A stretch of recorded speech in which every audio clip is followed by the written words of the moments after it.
Все люди как люди, а вот как бы в углу сидят уроды. Гриша мой сябр. Обожаю Гришу. Если бы не было Барика, мы бы до сих пор находились в заблуждении. Во времена этой смуты глаз Саурона отвернется от Беларуси.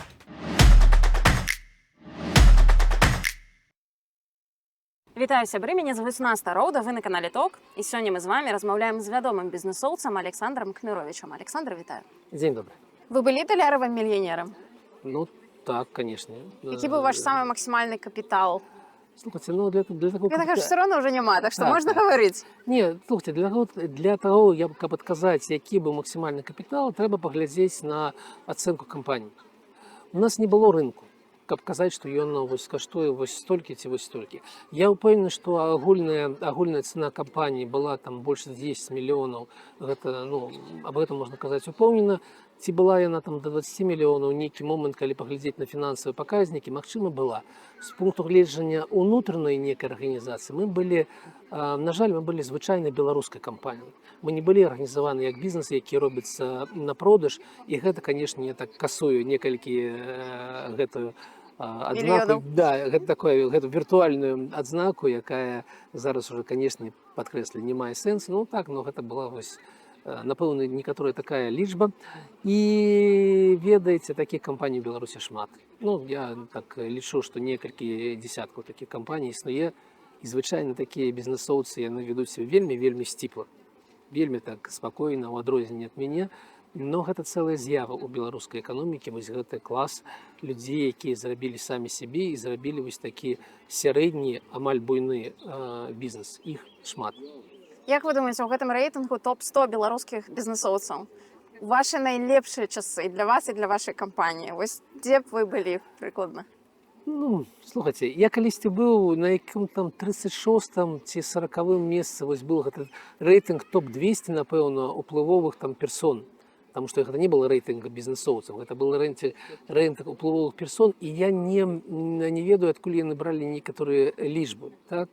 У меня няма гэтых как бы амбіцый, і каб рабіць такі рэйтынг, трэба падходзіць больш грунтоўна, як робяць звычайна нармальныя рэйтынгі, ацэньваюць капіталізацыю бізнесу. Таму я не ведаю гэтую лічбу. Ну так, напрыклад, я бы казаў, што у нас, напэўна, ёсць бізнесаў так 20-30 буйных, ну так, вот, насамрэч буйных. Гэта там, ну, не будем пералічваць кампаніі, но там знойдзецца і Wargaming, калі ён быў яшчэ беларускім і так далей. Так? А потым ёсць такая частка, якой уже казаў. І мы былі ў гэтым там асяроддзі там, ну, пасля 30-го месца, магчыма, да 100-го. Мы былі якой-то з гэтых лічб. Ну, вось, а далей ці 31-е, ці 99-е, да бог его, хто ж яго ведае? Самая буйная, самая дарагая пакупка ў вашым жыцці? Кватэра, машына. Колькі каштавала кватэра, колькі машын? Пра кватэру не будзем разважаць, таму што гэта звычайная кватэра, гэта не дом. Які раён? Калісьці, ну, цэнтр. Мой самы дарагі аўтамабіль каштаваў там $73 000. Гэта много, шмат ці не? Ну, дастаткова. А што за машына была? Гэта была Volvo XC60, тогда я продал Volvo XC90, которая каштавала там больше за $50 000 калісьці, там, у 2006 годзе я шукаў некую машину, і была магчымасць купіць любую машину, якую ты выберешь. Ну, вось я выбрал XC60, потому что я посидел там в BMW, в Мерседесе, в Porsche. Гэта ўсё вельмі добрыя машыны. Я разумею, чаму людзі купляюць іх. Але мне падабалася Volvo. Вось Volvo была найлепшая ў той момант вось такая. Гэта была самая напіханая машына ў той момант. Вось тады я яе купіў, і яна там да пасадкі была са мной, і вельмі добры апарат. Самы дарагі ваш гадзіннік? У меня не было бы дарагіх гадзіннікаў. Он каштаваў некалькі $1000, ну і все. І гэта была такая марка, якую зараз я уже не успомню. Чым адрозніваецца мысленне заможнага чалавека ад мыслення звычайнага ці незаможнага ці беднага чалавека? Вось калі я выйшаў з калоніі, я пачаў лічыць, колькі я грошай трачу там у магазине. І, ну, у меня не было грошай, я там лічыў, там, колькі каштуюць акуляры, там, колькі каштуе адно, другое, трэцяе.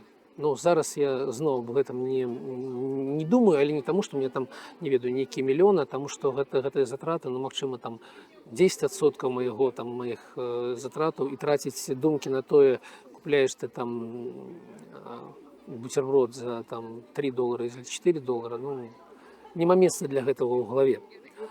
Вось. Я бы казаў так, што ўсё ж такі прадпрымальнік, чым ён адрозніваецца ад чалавека, які ходзіць на працу, гэта тым, што ён успрымае, ну, жыццё як рэсурс, свае там часы працоўныя як рэсурс, і ён там вылічае, на што лепей патраціць іх, што дасць там большы выхлап. То есть такі погляд на ўсё жыццё як на бізнес, дзе есть там рэсурсы, там укладання, есть вынікі, есть прыбыткі і так далей. Вось такі погляд, а не погляд на жыццё как на тое, дзе ты нешта павінен атрымаць, а гэта нешта на цябе хтосьці збрасывае зверху. Вось, напэўна, вось гэта. Ну, канешне, адказнасць, потому што такая самаарганізаванасць, гэта такая, ну, у меня з гэтым не вельмі добра, але калі гляжу як у іншых людзей, так у меня все супер. Но я разумею, што гэта не адказ на пытанне пра заможнага чалавека. Я не ведаю, што такое заможны чалавек. Я не ведаю, што такое там шмат грошай. Ну, у вас было шмат грошай? Ну так, але у меня, ну, ведаеце, я ніколі не быў галодны.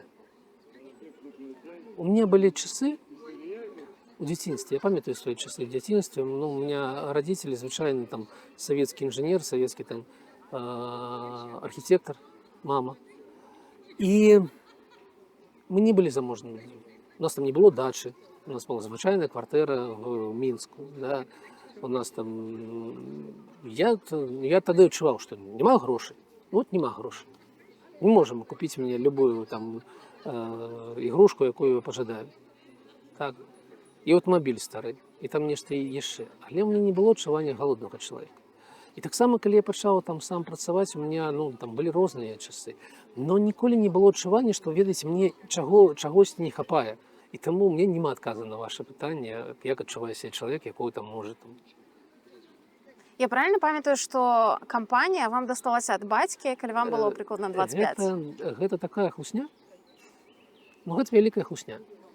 Таму што як адбывалася? Так кампанію ў 91-м годзе ўтварылі мои бацькі. Трэба казаць аб іх удваіх, а не пра аднаго бацьку. Бацька заўсёды, канешне, быў такім чалавекам, які там прабіваў дзвер, але мама заўсёды была побач, і яе ўклад не менш, а месцамі больш. Таму трэба казаць пра іх абодвух. Они ўтварылі кампанію, якая яна не была багатая. Гэта была кампанія, якую ўтварылі за тыя грошы, якія былі ў звычайнага чалавека пасля Савецкага Саюза. І першыя часы былі вельмі цяжкія. І былі там толькі макароны і сала ад бабушкі з вёскі. І толькі ў якім-то там 94-м годзе пачаўся нейкі бізнес, які пачаў мець, ну, нейкую выручку, прыбытак такі малы. Я пачаў ім удзельнічаць, а ў 96-м годзе, калі ў кампаніі працавала там 18 чалавек, то как бы там здарыўся нармальны такі крызіс, які прапісаны ў кніжках Ісхак Калдарона Агідзійца ў самым першым пачатку. І тады яны не зашлі нічога лепшага, как пазваць мяне і казаць: слухай, тебе 23 гады, але не жадаеш пакіраваць кампаніяй? Гэта было так. У нас з імі была дамоўленасць. Яны заставаліся уладальнікамі кампаніі. Гэта была сумесная праца, і кампанія была ў крызісе. І таму гэта не тая гісторыя, што там нехта зрабіў вялікі бізнес і частку яго падараваў мне. Наадварот, как бы быў нейкі малы бізнес, які трэба было развіваць, але ён быў у крызісе, у том самым крызісе, які прапісаны ў падручніках. Таму гэта было так. Ніхто мне нічога не дарыў. Гэта была праца, і я за гэту працу нармальна у выніку атрымаў. Яны таксама атрымалі тое, што павінны былі атрымаць як уладальнікі кампаніі. Чым вы цяпер зарабляеце? Працую, ну, ведаеце, мне указалі, мне вельмі прасілі не казаць, што працую прапагандыстам. Таму што я, напэўна, ўсё ж такі працую антыпрапагандыстам. Но вялікая частка майго жыцця зараз гэта канал на Ютубе, і гэта праграма эканамічная. Ну, там некаторыя яшчэ ёсць справы, але яны ўсе вакол гэтага. І за гэта плоць я працую як не супрацоўнік, все ж таки гэта зноў такі малы, но бізнес. Я раблю яго сам. І даже есть некаторыя сотрудники. Вось. Ну, зарабляю вось гэтым. Зараз за межамі якісьці вот таких іншых таких кансультацый, якія пакуль нельга назваць бізнесам. У вас імідж бізнес-анёла. Колькі грошай Былы. вы ўклалі ў чужыя стартапы? Ну, ведаеце, тут трэба казаць пра гэта ў мінулым часе.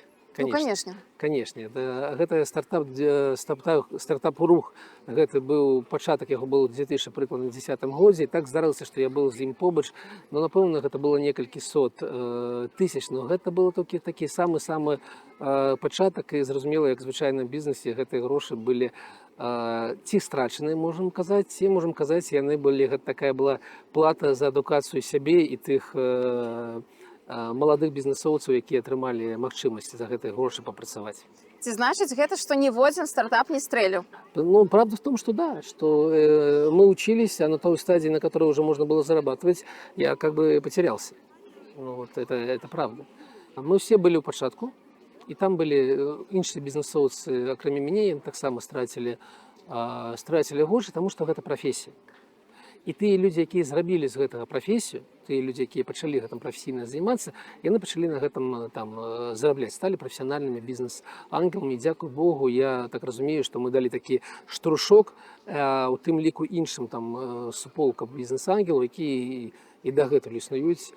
І вось, я сам на гэтым нічога не зарабіў. Не ўсе стартапы страцілі ўсе грошы, некаторыя працуюць дагэтуль, але гэта не 1 з 10, які павінны зарабляць бізнес-ангел на сваіх укладаннях. І якія стартапы вы абіралі для інвестыцый? Ведаеце, я абіраў не стартапы, я абіраў людзей.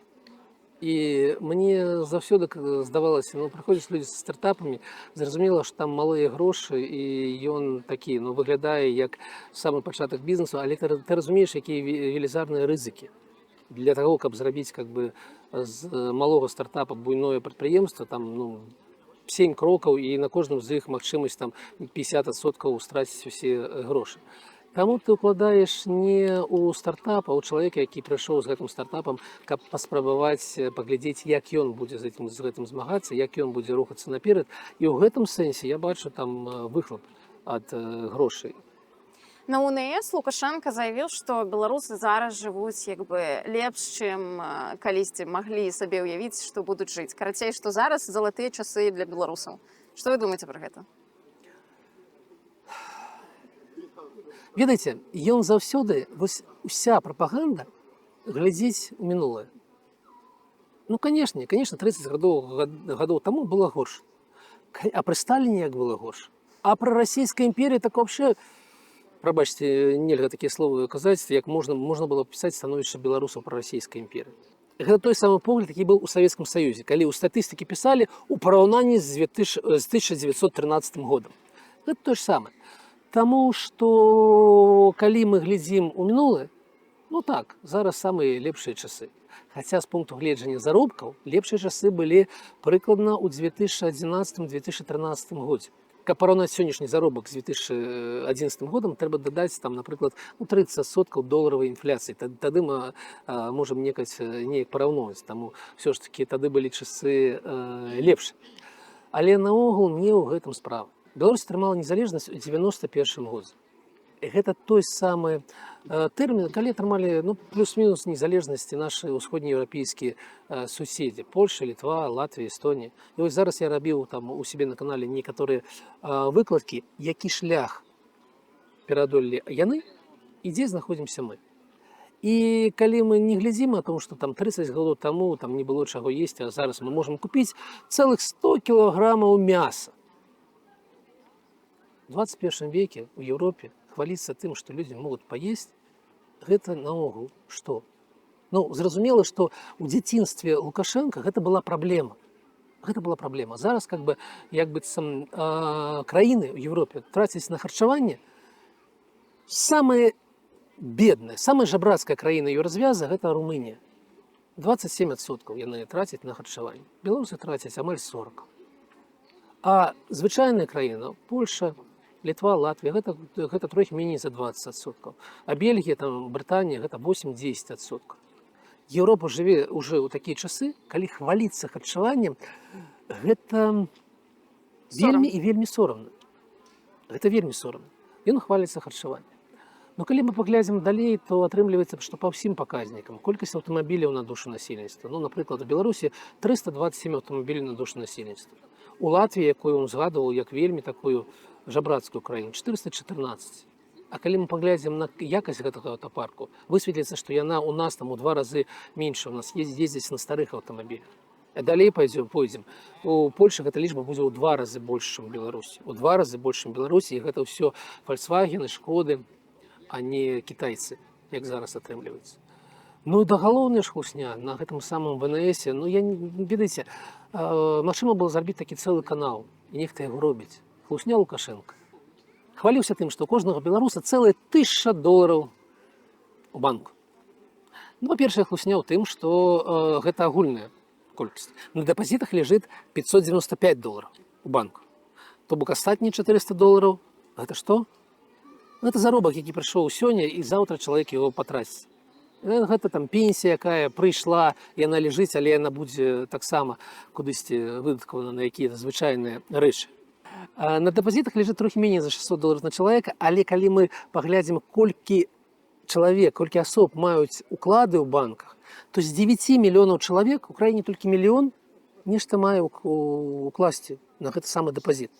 8 мільёнаў не маюць наогул ніякіх дэпазітаў. Нічога яны не дзержаць у банках, няма ніякіх там как бы грошай.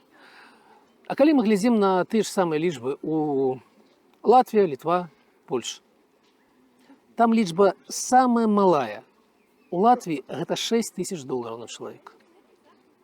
Самая буйная, яна будзе там болей за 8000. То бок у 15 разоў болей грошай на дэпазітах у літоўцаў і у палякаў. І там амаль кожная сям'я мае дэпазіт. Таму гэта такія паказнікі, вельмі дэградуючай эканомікі. Але мне, до речі, ще здається, що може бути у білоруській звичці лепш заховувати гроші кешем під подушкою, тому що часто можна почути новини, що бабулечка, у її там 30 тисяч заначки за все життя, і її обрабували неякі там люди випадково. Ой, слухайте, гэта было бы вельмі добра, калі б гэта было бы так. Але я ўпэўнены, што гэта не так. Я ўпэўнены, што мы, можа, атрымаем лічбу яшчэ $600. $600 у банку, яшчэ $600 дзесьці зашыта пад матрасам. І ўсё на гэта. Менавіта таму, што заробак у Беларусі нетта $550, а у Эстоніі, у Літве там гэта ўжо лічба 1200, 1300 нетта пасля падаткаў. Менавіта такі вынік. Таму мы краіна, якая засталася на месцы. І самая галоўная хлусня выглядае мае такі выгляд. Любы чыноўнік і сам Лукашенко, калі ён пачынае казаць у тэлевізоре у параўнанні з 91 годам, ці з 2000, ці за 30 гадоў, вось з гэтага месца пачынаецца хлусня. Чаму?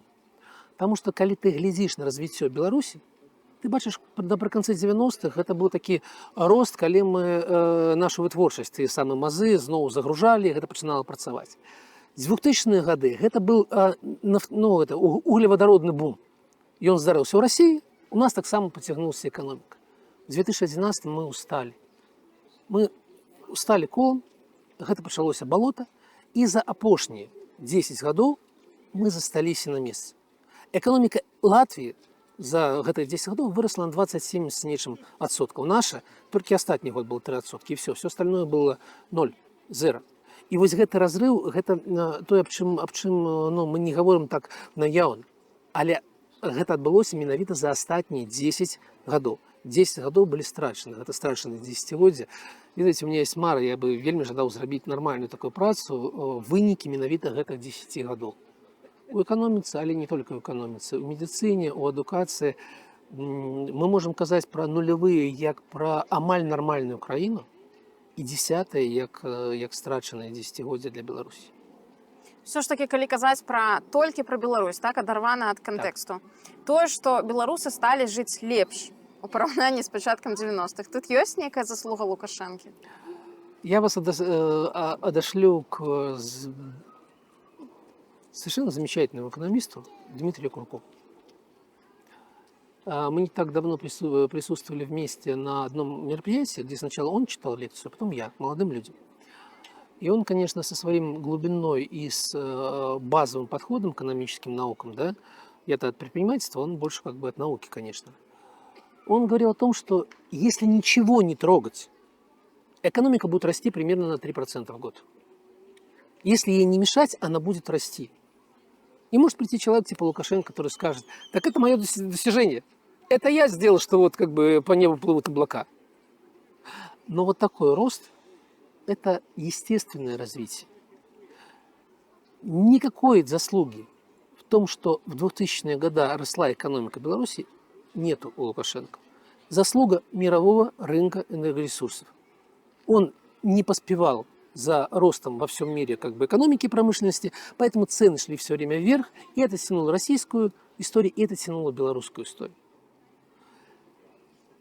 Какой-то благодарность ему за конец 90-х, так он же сам и устроил как бы вакханалию конца 90-х. Это как бы сейчас он рассказывает о том, что смотрите, что творили эти демократы. Но демократов, во-первых, не было никогда власти в Беларуси. В Беларуси власти никогда не было у демократов. У нас был короткий период, 2,5 года, когда у нас главой исполнительной власти был Кебич, известный демократ. Вот просто, к кране прикладывает такой демократ. А парламентом руководил, Шушкевич. Я уж не помню, в эти 2,5 года влез кто-то еще или нет. Но это руководство вот именно парламентской структурой, в которой находился черти что, в которой демократы тоже были, насколько я понимаю, в меньшинстве. Поэтому разговор о том, что вот была какая-то такая демократия в Беларуси, а потом пришел там Лукашенко, у нас не было никогда никакой демократии. Мы не успели пощупать на вкус, что это вообще такое. Но с экономической точки зрения был разрыв хозяйственных связей, и было минус 40% экономики, и это ударило больно по людям. Это совершенно очевидно. Но потом он пришел и начал печатать деньги. Начал печатать деньги, как бы прекрасный момент, который точно описывает его понимание как бы сути экономических процессов, о котором говорил Богданкевич, когда он пришел к Лукашенко, рассказал, как работает валютный рынок, как это все устроено, что отвечает. И в конце Лукашенко у него спросил: ну хорошо, если я указ сдам. Если я сдам указ, что вот доллар стоит вот столько, что тогда? Уровень понимания вот такой. И конец 90-х, и вакханалия, когда по 1000% была инфляция, уже во времена Лукашенко. Он печатал деньги и закидывал их в экономику. Люди беднели просто потому, что ему казалось, что если он сначала эти деньги даст в сельское хозяйство, то сельскому хозяйству станет лучше. Ну да, люди там как бы сумели вовремя своровать из сельского хозяйства кучу денег. Или там в строительстве Прокопович тоже ему рассказывал такое понятие, как канализированная как бы эмиссия. Если печатать деньги, давать их не всем подряд, а только в строительство, мол, не будет никакой инфляции. В результате, если мы смотрим на 94-2000-е годы и видим, какая там была инфляция, то это полностью заслуга Лукашенко. И развал вот второй половины 90-х – это его заслуга. Никакие демократы тут уже не виноваты. Так вот, как бы развал 90-х – это его заслуга. А нулевые годы – это заслуга углеводородов.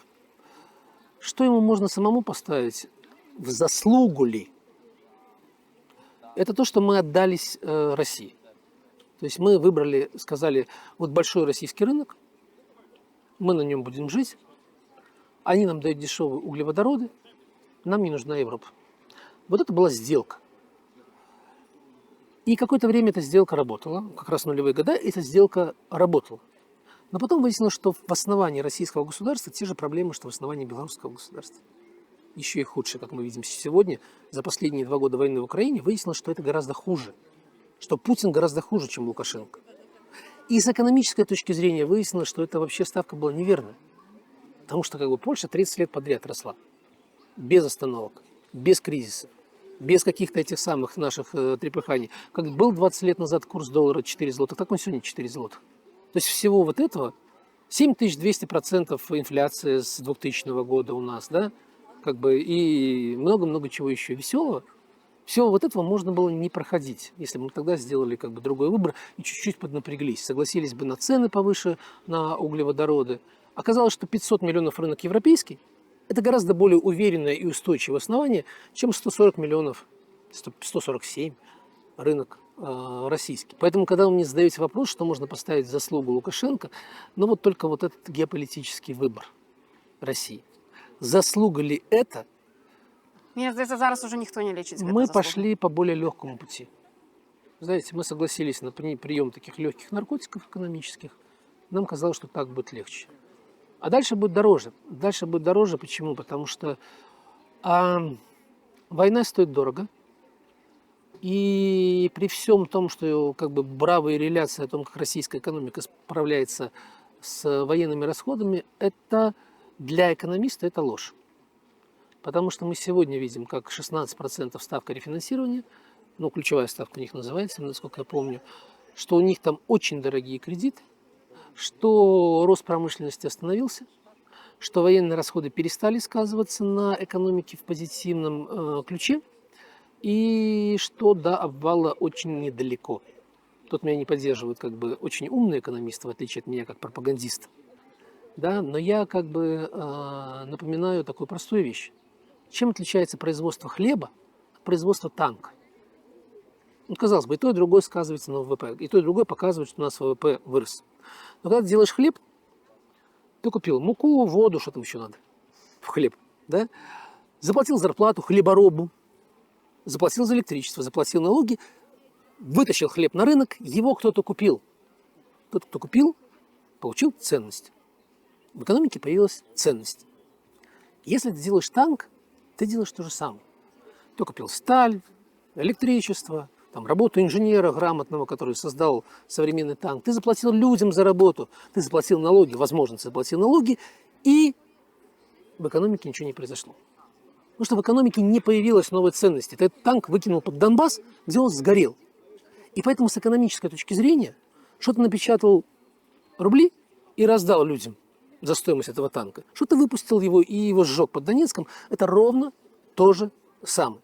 И поэтому вот эта хрень уже видна в экономике России, и дальше будет хуже. Ни один здоровый экономист не предсказывает экономике России в ближайшие годы вообще какой-то вменяемый рост. Нет таких. Более того, есть второй факт. Мы хлопали в ладоши, когда в 2022 году уходили как бы все западные компании с российского рынка. Класс. Ушла Volvo, ушла Scania, ушел Mercedes. Теперь рынок открылся для МАЗа. Оказалось, что рынок открылся не для МАЗа. Он открылся для замечательных китайских компаний, которых я даже выговорить не могу название.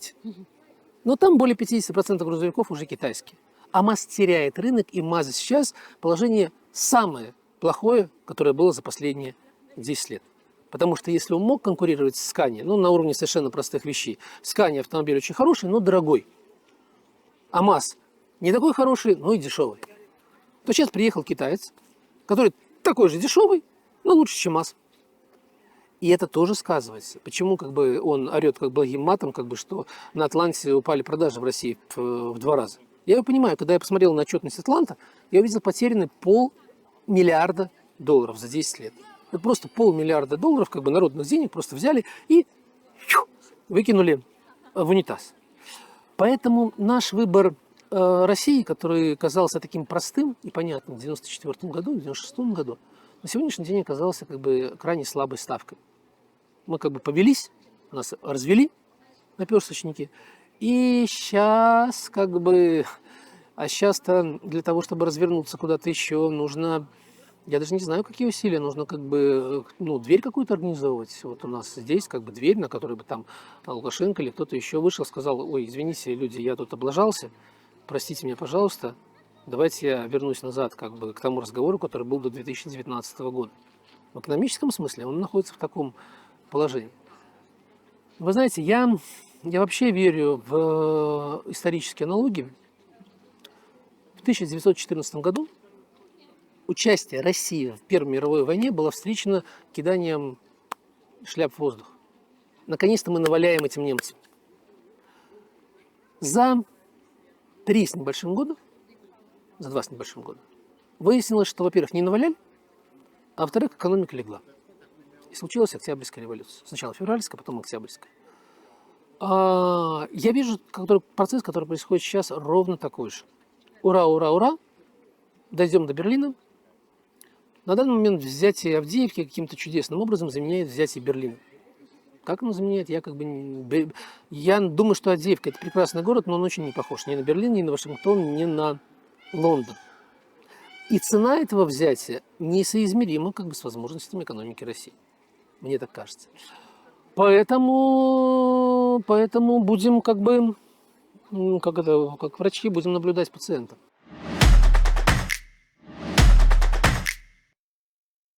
Что вы зразумелі про беларусаў, калі побачили злітую базу доносаў у КДБ?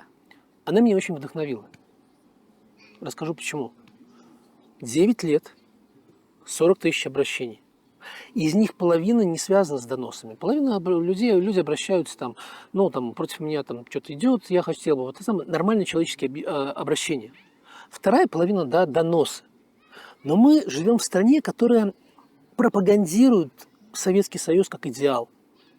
В Советском Союзе идеальная часть, собственно, если есть Советский Союз, значит, есть и доносы. Это нормальное поведение было советского человека. Есть известная фраза, кто написал 4 миллиона доносов? Да, известная вроде довлатовская фраза или чья там, но, возможно, он ее не говорил, возможно, не было 4 миллионов, но, тем не менее, нормой практика жизни было написать донос на ближнего. И когда ты видишь в стране, где как минимум 25% поддерживает Лукашенко и Кремль, а это означает чуть больше 2 миллионов взрослых людей, ты видишь только 20 тысяч доносов за 9 лет, ты понимаешь, что не так уж много его поддерживают. Потому что как пропагандировалось, как призывалось, как это все говорилось о том, что давайте будем стучать. И то, что получилось в результате, по цифрам не сходится. Другое дело, что какие-то отдельные случаи о том, как бабушка стучит на внука или жена стучит на мужа, они, конечно, отдельные случаи но удивляют с точки зрения таких отдельных характеристик отдельных людей. Но как массовое явление я скорее порадовался, чем огорчился. И я там нашел одно единственное упоминание про себя. Расскажите. Бывший следователь, по-моему, АБЭПа, какой-то такой ментовской структуры, которого несправедливо уволили, и он жалуется КГБ, рассказывая историю, как он боролся со злоумышленниками, как он еще в 2004 году хотел меня посадить, и ему не дали посадить, а в 2018 меня таки посадили, а значит, он был прав. И вот он расписывает кучу таких историй, говорит, меня несправедливо уволили, я хочу сражаться, и вот мопит, и вот эти. Это единственное упоминание меня там, и я помню этого следователя. Поэтому, такая история. Поэтому я скорее вдохновлен тем, насколько малое влияние пропаганда оказывает на мозги, что этих доносов очень мало на самом деле, если мерить этими категориями, если мерить статистикой. Уявім ситуацію. Ви працюєте у бізнесі, і ваш бізнес-конкурент працює несумленно, порушає законодавство, ввогуле не виконує ніяких нормаў.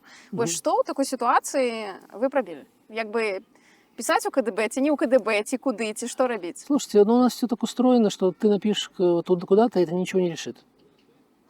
Это только вызовет для него некоторое количество проблем, которые он сам по себе решит, и все. То есть у нас это не работает как закон. От того, что ты обратился в милицию, эта проблема не решена. И особенно не решена в бизнесе, поэтому это так не работает. У нас всегда был бизнес такой, у него такой подход к делу, а у тебя другие подходы к делу тоже они, я не раз уже об этом говорил, они тоже спорны. То есть ты тоже работаешь в этих же условиях, и в этих же условиях с ним сражаешься на конкурентном поле. Обращение куда-то не решает ни твою, ни его проблем. Там у гэтай базе ёсць данос. Мужчына на начальніка, які вырабляе умоўна 100 вокнаў, падаткі плацяць толькі з 2. Што не так з гэтым даносам? Человек ломает себе рабочее место. Если ты работаешь на это предприятие, и ты делаешь эти самые окна, и тебе с них платят зарплату, а ты стучишь на начальника, ты ему вредишь, то есть у тебя есть шанс, что у тебя сломается это рабочее место. Понимаете? Поэтому это такое, это пчелы против меда. Это тот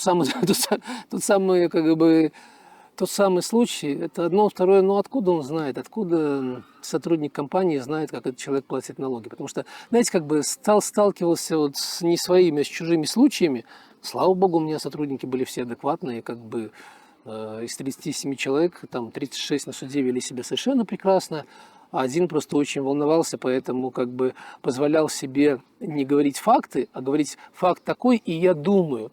Кто тебя спрашивал о том, что ты думаешь по этому поводу? Ну, ничего страшного не случилось, поэтому все нормально. Вот. А были же другие случаи, когда там какой-нибудь этот самый сторож, ну, этот, как бы, который на воротах сидит, как бы открывает, и его там зовут на другой суд, другое уголовное дело, не мое. Его зовут, и он начинает как бы про то, кто с кем спит, про то, кто там что вывозил, как бы из этого самого, ну, все, что не касается уголовного дела, он начинает как бы рассказать, я тут, наконец-то его кто-то послушал. Психотерапия. Возможно, человек тоже дома как бы не слушает родные. Вот у него такой способ как бы общаться. Или личная обида за что-то на конкретно этого начальника, но это, ну, ломание самому себе как бы рабочего места. Як ви думаєте, у білоруському громадстві існує інститут репутації? Ой, какой вопрос хороший. Он не сформировался, и то, насколько много там бульбасрачей на тему того, что вот у мамы Ковалевского там российский паспорт, или у Сахащика российский паспорт, или там как бы Ковалькову спровоцировали, а она как бы себя повела так, она себя повела. Это говорит о том, что у нас пока он не сформирован, но запрос на него есть, потому что нет нормы. Институт репутации есть тогда, когда у тебя есть некая рамка, норма, что можно, что нельзя, ты ее нарушаешь, и ты публично стал как бы осуждаем. А как бы у нас этой нормы нету, поэтому мы так вот вихляемся, и как бы что-то произошло, ну хорошо, ну а как к этому относиться? Хрен его знает, нет нормы. Поэтому запрос есть, института нету. Калі б ви даведаліся, што хтосьці з вашых партнёраў, напрыклад, напісаў на вас данос, вы б разарвалі ўсе сувязі з гэтым чалавекам? Ну, в личном, конечно, в личных отношениях, конечно. Да, наверное, в общественных, как бы, трудный вопрос вы мне задаете такой, да я не могу себе представить, как бы, такую ситуацию. То есть я уверен, что какие-то там дела, какие-то претензии ко мне были написаны по доносам, ну, были начаты по доносам, но я только могу себе предполагать, кто эти люди. Это люди, с которых нас не связывает какие-то деловые отношения, поэтому не знаю. Ну, как бы, наверное, да, но не примеряю на себя эту роль. Наколькі далёка беларусы адышлі ад савецкасці? И снова прекрасный вопрос. Понимаете, какая штука? Вот у нас есть там 25-30% населения, которые себе поддерживают Лукашенко, поддерживают Кремль и считают, что там все, что было хорошо, это в Советском Союзе было. Ну, во-первых, они говорят не про реальный Советский Союз, они говорят про мифический Советский Союз, которого на самом деле-то не было. Да, то есть было что-то совершенно другое. И вот в этой части населения есть некая мечта о мифическом Советском Союзе, который на самом деле был совсем другим. И это правда, это есть, и поэтому там существует это вот такая как бы советскость. А что такое вообще советскость? Какие черты? Мне кажется, что доносы – это аккурат советскость. Да, доносы, но не только же доносы. То есть доносы, что такое советский человек? Советский человек – это забитое существо, которое попадает в мир, где за него все решают. Ну, фактически все. Где у него есть гарантированная похлебка, где как бы граница обнесена колючей проволокой под напряжением, ты просто так не выйдешь. Но зато ты точно знаешь, что ты как в стойле проживешь всю жизнь как бы с неким уровнем достатка. Вот это как бы уровень советскости, который пытается изображать Лукашенко, у него получается плохо. Но это тоже часть советскости. И в этом смысле доносы часть советскости. Но я бы сказал, что вот 25-30% они такие у нас есть. Но это уходящее явление. Как показал 2020 год, это совершенно уходящее явление. Наколькі па вашых назіраннях беларусы законапаслухмяныя? Очень. То, о чем мы с вами говорим, про какие-то истории там околобизнесовые, да, это все-таки истории некого очень узкого круга людей. Очень узкого круга людей, где условия складываются такие, что то, что написано на бумаге, а то, что как бы есть в реальности, не совпадают между собой. Но в целом, я думаю, что белорусы значительно более законопослушные, чем итальянцы. На два порядка. Потому что в Италии как бы, гордостью является не соблюдать законодательство. Кто-то будет мне тут еще командовать. Как бы. Нет, в этом смысле мы какие-то ближе к скандинавам, в моем представлении. Я уж не знаю, может быть, мое представление скандинавов не такое, какое оно складывается из статистики, да, но мне кажется, что мы очень... И это большой плюс. Вы знаете, недавно вот были дебаты очередные про возможность силового решения проблемы, белорусской проблемы, да, силовой смены режима. И я в них участвовал. И заглавный тезис мой был в том, что белорусский протест был мирным, и это качество нации, и это большая ценность, которую очень хочется не потерять. Потому что с той стороны хуже. Гражданская война, убийство белорусами белорусов гораздо хуже, чем вот такое отношение друг к другу. Як вы думаеце, ці паляцяць галовы за зліў гэтай базы КДБ? Ждем. Я очень жду снятия какого-то зама. Я уверен, что Тертель должен кого-то слить за это, потому что если он не сольет сам, то сольют его. Поэтому я думаю, что он должен найти виноватого. Какой-то из замов должен пойти себе, ну, должны пересадить в какое-нибудь тихое место начальником управления КГБ по какому-нибудь, я уж не знаю, по Лунецкому району. Ну, вот такой будет эффект. И вообще я благодарен киберпартизанам. Почему? Потому что все произошло так вовремя.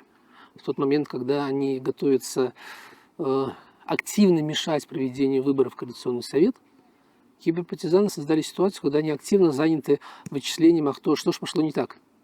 Поэтому это круто, и это очень вовремя. А як вы думаеце, якая роля старшыні КДБ Церцеля сёння ў сістэме? Но мы видим, как его люди занимают посты, например, в ДФР. То есть пришел ДФР, ну, его там кто-то, я уж не помню, из замов занял, там, стал главным по ДФР и вычистил оттуда кучу народа. И сегодня там влияние КГБ. Конечно, там есть конкуренция между КГБ и МВД, ну и ГБОПиком, конечно, да, это битва таких титанов внутри белорусской системы, но КГБ с учетом как бы внешнеполитической обстановки, он, конечно, посильнее будет. И поэтому это удар по нему. Это как бы, ну, Карпенков там хлопает в ладошки.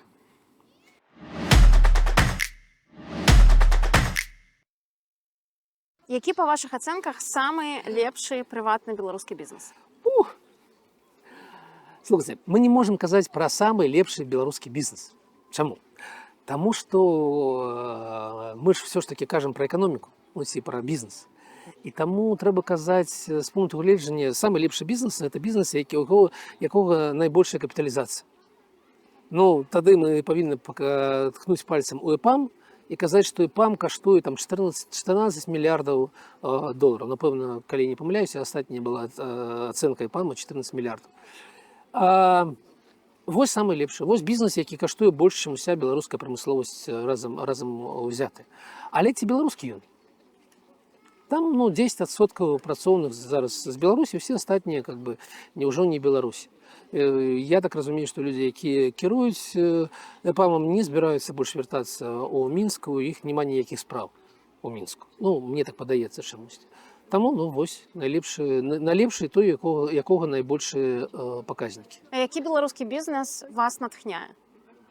Я ўжо казаў сёння пра такі сярэдні бізнес, які мяне сапраўды натхняе. І я ў гэтым месцы часта згадываю Сергея Ивановича Мету, заснавальніка і ўладальніка кампаніі «Онега», якая тыя самыя чыпсы, які, на жаль, помер, пакуль я быў за кратамі. І ён для мяне быў такім вельмі добрым прыкладам менавіта такога бізнесу. Гэта была вытворчасць, зразумелая беларусам, бульба.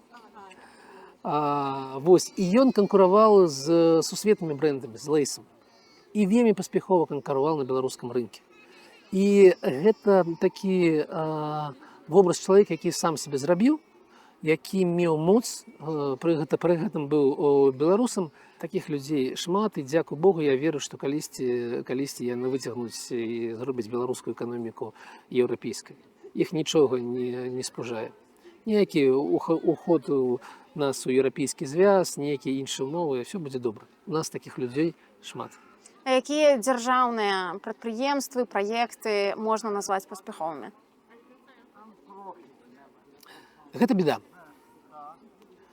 Чаму гэта беда? Таму што, канешне, я зараз, працуючы антыпрапагандыстам, вельмі падрабязна разглядаю.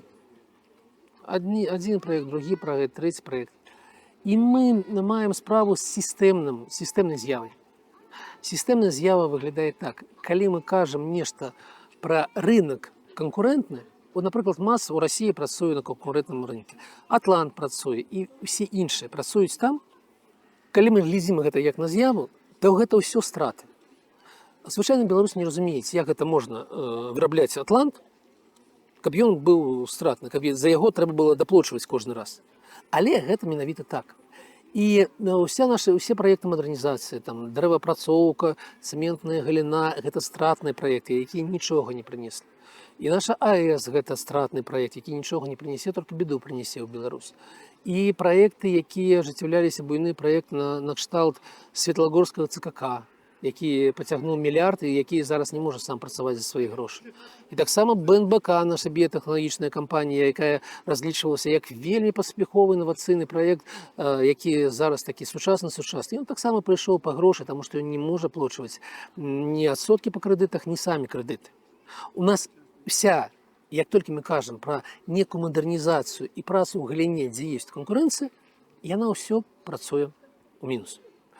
Ёсць асобныя прадпрыемствы, якія працуюць у плюс, але толькі калі там ёсць манаполія. Калі дзяржава робіць манаполію, напрыклад, для гарэлачнага завода «Крышталь», то там будзе плюс, там нармальны буйны плюс. Тытунёвыя фабрыкі у нас працуюць в плюс. Ну, дзіўная з'ява, так? Все працуюць в мінус, а як толькі нешта шкодзіць здароўю, так і зразу і плюс. Белавія у нас працавала плюс да санкцый. У нас была нармальная, па паказчыкам, гэта была нармальная кампанія, але за гэта плацілі беларусы. Не мелі магчымасці карыстацца ранэйрам, яны аплочвалі гэтую прыбытковасць. Як толькі дзе ёсць манаполія, там будзе дзяржаўнае прадпрыемства, і мы пабачым гэты плюс за кошт кішэняў беларусаў. Як толькі няма манаполіі, там будуць страты. Я не ведаю ні аднаго прадпрыемства, якім мы маглі бы ганарыцца, і падкрэслю яшчэ раз, гэта сістэмная з'ява, і гэта, напэўна, другая па памеру праблема ў беларускай эканоміцы. Вы запытаецеся, што за першая? І першая праблема – гэта непрацуючае заканадаўства. Таксама, як он не працуе ў палітычнай сферы, ніхто не можа абараняць свае права і можна сесці за краты за шкарпэткі. Я сёння не апрануў, але можна сесть за краты за шкарпэткі. Таксама яно працуе і з інвестарамі, і з кіраўнікамі. Таксама ніхто не можа абараніць свае правы. І, канешне, гэта ўплывае на выгляд Беларусі на міжнароднай арэне, на падход інвестара да Беларусі. Мы бачым, што ў нас інвестарам з'яўляюцца толькі нейкія, ведаеце, спекулянты і махляры. Прыходзяць з-за рубежа, якія вядуцца на тое, што я вам абяцаю, што ўсё будзе, і неяк дамаўляюцца, але не для всіх гэта добра скончылася. У Беларусі вось гэтая самая дамова. Мы вельмі дрэнна выглядаем, і таму у нас все вот так, як адбываецца. І гэта першая праблема. Як вы лічыце, тое, што на беларускі рынок зайшлі Wildberries і Озон? Зайшлі і занялі гіганцкую нішу. І гэта добра ці дрэнна?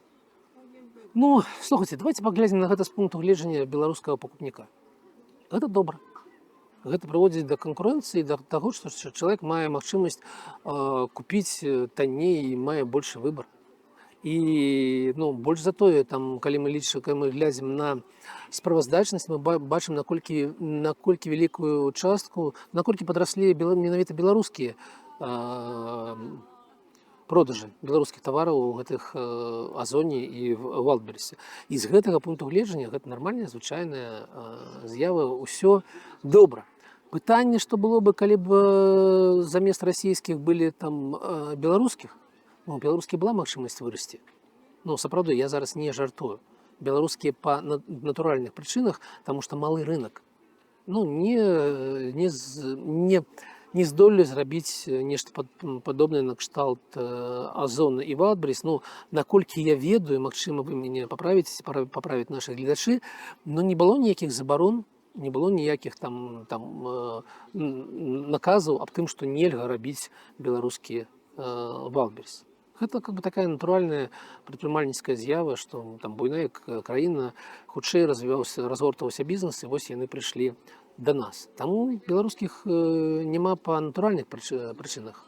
А вось што было бы, калі б яны канкуравалі з Амазонам ці з нейкімі заходнімі брэндамі, вось гэта цікава. А як ви думаєте, Лукашенка будзе як бы спрабаваць іх шчыміць? Ну, мы бачым, што не. Мы бачым, што ён ставіцца з вялікай павагай да Вайлдберриса, і ён размаўляе з гэтай гаспадаркай Вайлдберриса на роўных. Яна прыязджае як, ну не ведаю, ну калі не там Пуцін да нас, яна прыязджае на таком вельмі так, як нейкі там глава дзяржавы некай іншай. А вы бачыце, што зараз у Беларусь прыходзяць новыя інвестары? Ці іх няма? Слухайце, ну мы можам назіраць гэта толькі па тым, што пішуць нашы СМІ, і, канешне, іх няма. Канешне, іх няма. Мы бачым некаторыя з'явы, што прыходзяць, ну, некаторыя асобныя інвестары, як зараз, ведаеце, ну, некі фонд, нармальны фонд з ОАЭ, купіць, ну, гэту частку Райффаузена в Прыорбанку, ну, і астатніх там бізнесах. Ну, вось такія. Но гэта асобныя, гэта адзінкі нейкія.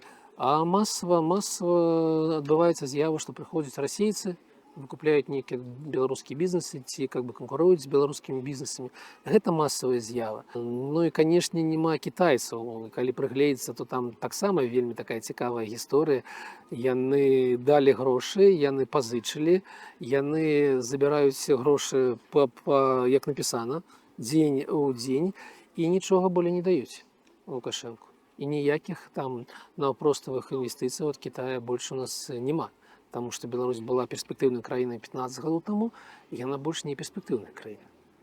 Як вы лічыце, як выйшла, што Алексін, які стартаваў як менеджер у Чужа, пасля яго абышоў? Ну, слухайце, гэта нармальна. Алігарх, как бы, калі мы паглядзім на таго самага Абрамовіча, які калісьці стаяў прыёмна і нешта рабіў для Березоўскага, і так насіў, ну не партфель ему насіў, но там гарбату насіў, так? А зараз дзе Березоўскі, а дзе Абрамовіч. Гэта нармальная, звычайная справа. Нічога дзіўнага ў гэтым няма. Як вы думаеце, чаму Алексін перамог Тапузідзіса ў цыгарэтнай вайне?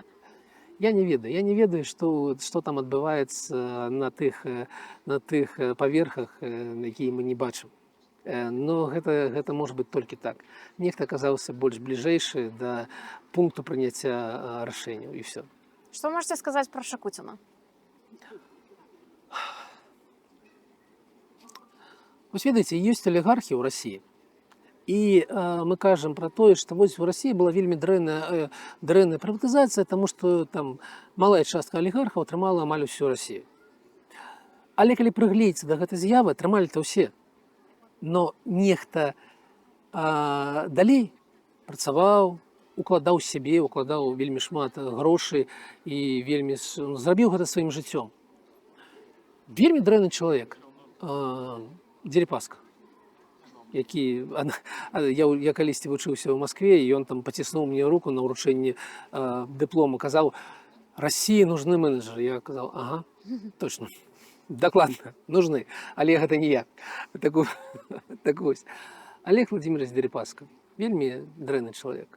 Але калі я паехаў разам з гэтымі астатнімі студэнтамі, мы паехалі да газа, на якім робяцца тыя самыя газелі, і я паглядзеў, як укладаецца ў менеджмент, як укладаецца, каб зрабіць сістэму якасці газа, як усё гэта робіцца сапраўды і на яком узроўні гэта робіцца, то я пачаў па-іншаму да яго ставіць. Так, ён атрымаў гэтую ўласнасць не так, як належыць, але як ён далей з ёй паступіў. Тое ж самае можна паглядзець і на нашы беларускія гісторыі. Таму што калі мы кажам пра Шакуціна, ну што такое Шакуцін, перш за ўсё? Гэта Амкадор. Амкадор стратнае прадпрыемства ўжо вельмі доўгі час. Яно прадпрыемства ў бядзе. І калі б не было санкцыяў, калі б не было вайны, я б не ведаю, што б ён з ім рабіў. Яно стратнае і зараз.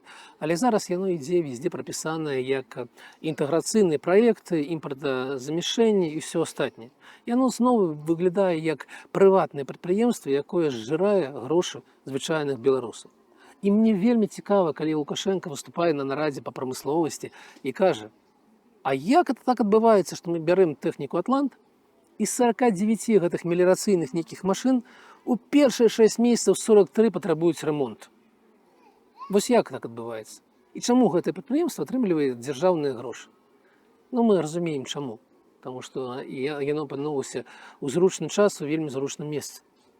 Але я стаўлюся да яго вот для чалавека, які робіць бізнес на тым, што ён прыбліжаны да ўлады, і поспеху ў яго няма, калі мы кажам пра лічбы. Якое ваше стаўленне да Машэнскага? Вельмі добра. Як вы ацэньваеце яго бізнес? Болей за мільярд. Я ацэньваю бізнес, я гляджу, не ведаю, якое зараз становішча, але калі глядзеў, калі была некая там справаздачнасць і нейкія кавалачкі, я бачыў вельмі моцны бізнес, прыбытковы, які развіваецца як паспяховы бізнес, і я не бачыў у яго, ведаеце, у яго есть, ну, зразумела, ёсць квоты на ввоз рыбы в Беларусь. Гэта как бы квоты, якія абы каму не даюць.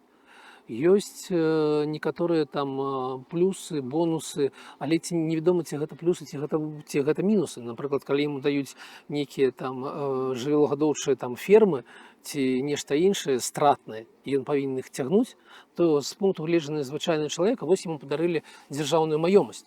А з пункту гледжання прадпрымальніка у яго ўсё было добра, яму казалі, ну вось раз ты добра, вот цягнееш гэта как бы стратны бізнес. Таму я стаўлюся з вялікай павагой, яны зрабілі буйную добрую справу, і я не ведаю, за што яго я мог бы казаць, а вось глядзі ты, вось гэта там нешта атрымаў не па законе ці абышоў нешта. Для мяне Машэнскі і Шакуцін гэта з розных сусветаў людзі. Вы зайздросціце Пракапеня? У якім сэнсе? У жыццё. У яго склалася. Ведаеце, я не ацэньваю сваё жыццё праз гэту прызму фінансаў. Я ацэньваю яе пра колькасць эмоцыяў, звязаных там з блізкімі людзьмі, у мяне іх шмат. Я жыву паўнавартасным жыццём, і я ведаю, што калісьці у мяне зноў будзе бізнес, які будзе паспяховы ў залежнасці ад таго, наколькі я добрым буду прадпрымальнікам. Таму мне няма ні да каго зайздросці ніякай няма. Гэта не той крытэрый, асабліва пражыўшы СІЗО і калонію, ты адчуваеш, наколькі гэта не той крытэрый, які можа там на нешта ўплываць. Я сапраўды зайздрошу Георгію Васильеву. Ведаеце, гэта такі чалавек, які быў вядомы яшчэ ў савецкія часы, як адна частка дуэта Івасі, ну гэта бардаўская песня, і потым я нічога пра яго не ведаў доўгія гады, і калі ўжо пачалася вайна, яны зноў зыгралі канцэрт, у Маскве канцэрт у верасні 2022 года. Па-першае, гэта быў вельмі цікавы канцэрт, там былі песня, пад якую зал устаў і пеў разам. Мы не нулі. Гэта было выказванне. А па-другое, я прыглядзеўся да гэтага чалавека. Яму ўжо 65 гадоў, ён выглядае лепей, чым я у свае 65. І я паглядзеў на яго жыццёвы пункт, вось я зразумеў, што вось дзе мая зайздрасць. Таму што чалавек скончыў нейкі тэхнічны вуз, працаваў у той момант, калі быў мэр Гаврыил Попов у мэріі, і зрабіў добрую справу для прадпрымальніцтва, вельмі добрую справу, там амаль там мільён прадпрыемстваў былі зарэгістраваны менавіта там, дзе ён працаваў. Потым ён працаваў у вымпелкоме у Зіміна і таксама рабіў вельмі добрую буйную справу. Вымпелком, гэта буйны аператар, але ён працаваў на самым пачатку, і гэта была сур'ёзная інавацыйная кампанія. Потым яны рабілі той самы мюзікл «Норд-Ост». Ён рабіў тых самых фіксікаў, якую там уся Расія, там таксама і Беларусь з ім разам. Потым ён зрабіў вялікую адкрытую бібліятэку, такую научпопа. І яны зрабілі рэсурс, на якім была выкладзена і перакладзена на расійскую мову і выкладзена вялікая колькасць тых кніг, якія ўплываюць, якія развіваюць чалавека. Научпоп, то, што завецца. І калі я гляджу на гэтага чалавека, наколькі шмат ён зрабіў добрага для людзей, і як ён ставіцца да жизни ў свае 60 з чымсьці, і як ён ставіцца да таго, што адбываецца зараз, я зайздрошу.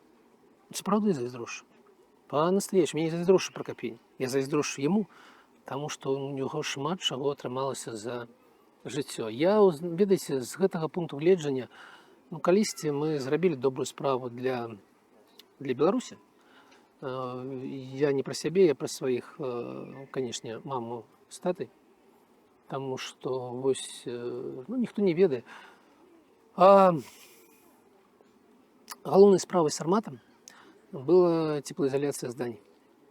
І мы былі той самай кампаніяй, якая прынесла тэхналогію ў Беларусь, якая зрабіла шмат якіх дакументаў, якая зрабіла стандартам тое, што робіцца ў гэтай справе ў Беларусі.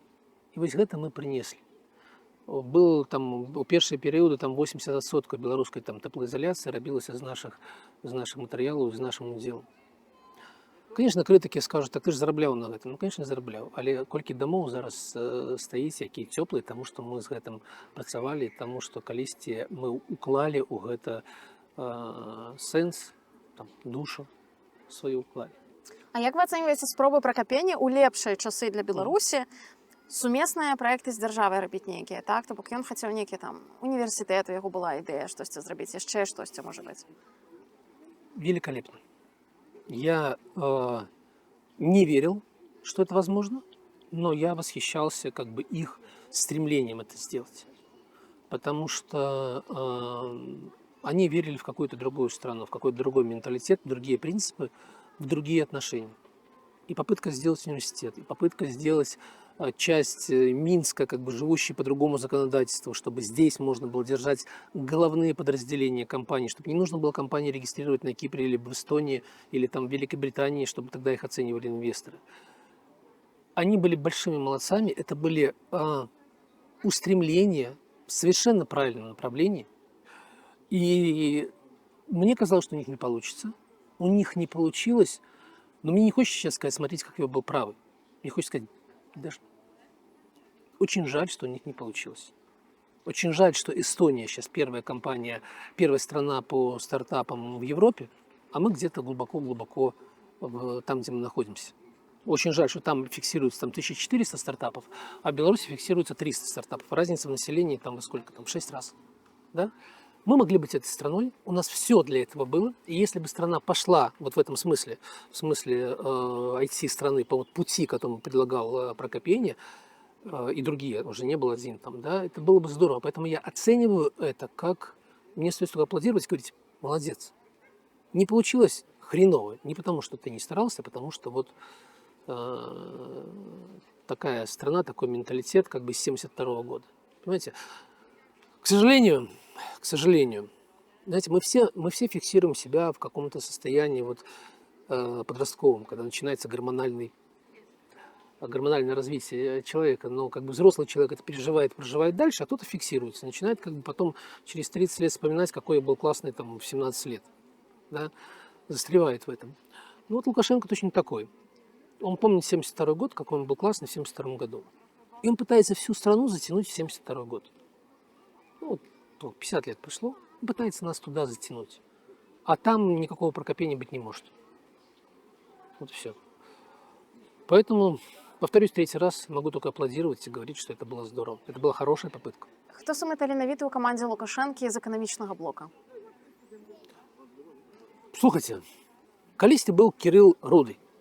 Я яго слухаў, я разумеў, што, па-першае, гэта таленавіты чалавек, па-другое, гэта вельмі смелы чалавек, таму што за тое, што ён тады казаў ад лица дзяржавы, за гэта зараз робяць экстрэмістам і садзяць за краты.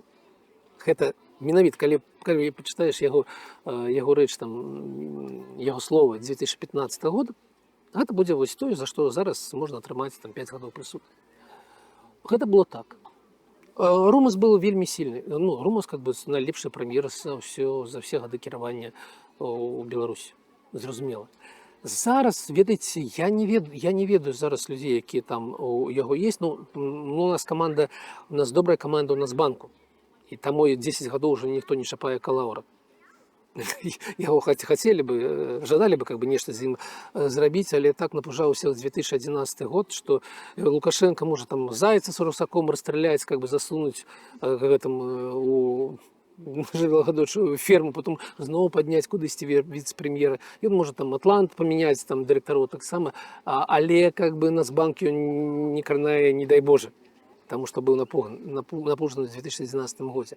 Там сильная каманда, зразумела, і тое, што зараз у Беларусі больш-менш стабільнасць, зараз яна пачынае вот так вот калыхацца, но не таму, што дрэнна працуе Павел Калаур, а таму, што астатнія робяць чорці што. Але прыйшоў новы прыйшоў намеснік адміністрацыі з банку развіцця спадар Егораў, і ён мяне вельмі здзівіў, таму што у банку развіцця таксама былі там заўсёды былі такія добрыя спецыялісты. Прыйшоў, нагаварыў такіх эканамічных глупстваў, як быццам, калі ты прыходзіш з банку у адміністрацыю прэзідэнта, цябе нехта кусае, і ты сам так трохі становішся Лукашэнкам. Гэты чалавек прыйшоў, ты сказаў, што з 2000 года у еўрах цэны ў Беларусі упалі на 17% за 24 гады. Гэта хлусня. Калі я пералічыў, з 2009 там 75% росту ў еўрах. У еўра все даражэе, і наш звычайны глядач можа успомніць, які быў кошт кватэры ў 2000 годзе, параўнаць з тым, што адбываецца зараз.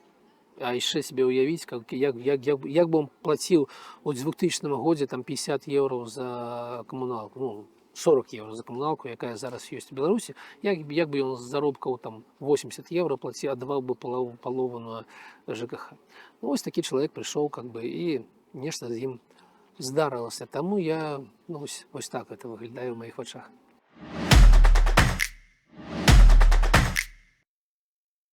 Як вы пазнаёміліся з Вадзімом Прокоп'евым? Да, не поверите, на съемках телепередачи на БТ. Чым ён вас зачаровал? Слушайте, мы оказались с ним в рамках какого-то там ток-шоу вместе, сидели рядом. Как обычно, знаете, я снимался в какие-то телепередачи на БТ, не касаясь, конечно, мой бизнес, это была отдельная прекрасная история, а касаясь ток-шоу. И нас сажали, знаете, все люди как люди, а в углу сидят уроды. И мы сидели такие, да, там отщепенцы такие, да. Была прекрасная передача, посвященная, по-моему, 25-летию того, как крякнулся БССР. И в роли уродов был я, Максимков и уже покойный Кулинкович. А все остальные, 9 человек, были там Кебич, Гайдукевич, все остальные были за Советский Союз. Так мы подняли роль этих белых ворон, и первый раз мы с ним там познакомились, потом мы встретились пару раз, попили там чай, кофе, поговорили. Я его знал как, в общем-то, ресторатора, с разными проектами, с разной степенью финансовой успешности, но все они внесли его вклад в городскую культуру Минска неоспорим, потому что его заведения всегда отличались высочайшим качеством. Что бы он там ни делал, там на этом можно было и зарабатывать, либо терять деньги. Но то, что внутри было качество на самом высоком уровне, это 100%, и именно за это я его, собственно, и уважаю. Как ресторатора, который повлиял на всю нашу городскую культуру. Как ресторатор теперь уже в прошлом. Поэтому, если же все-таки ближе к сегодняшним историям, политическим историям, то, конечно, он популярен.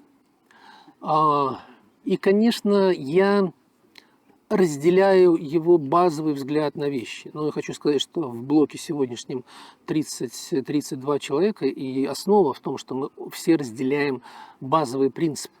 Базовая оценка ситуации, там базовый принцип, что можно, что нельзя делать, и общий такой взгляд в будущее, в чем сила. Да?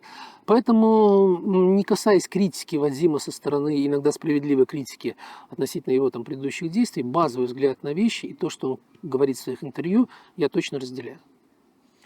Часам у бок Вадзіма Прокоп'ева гучыць крытыка, што вельмі шмат слоў, ідэй і мала справаў. Што вы думаете про гэта?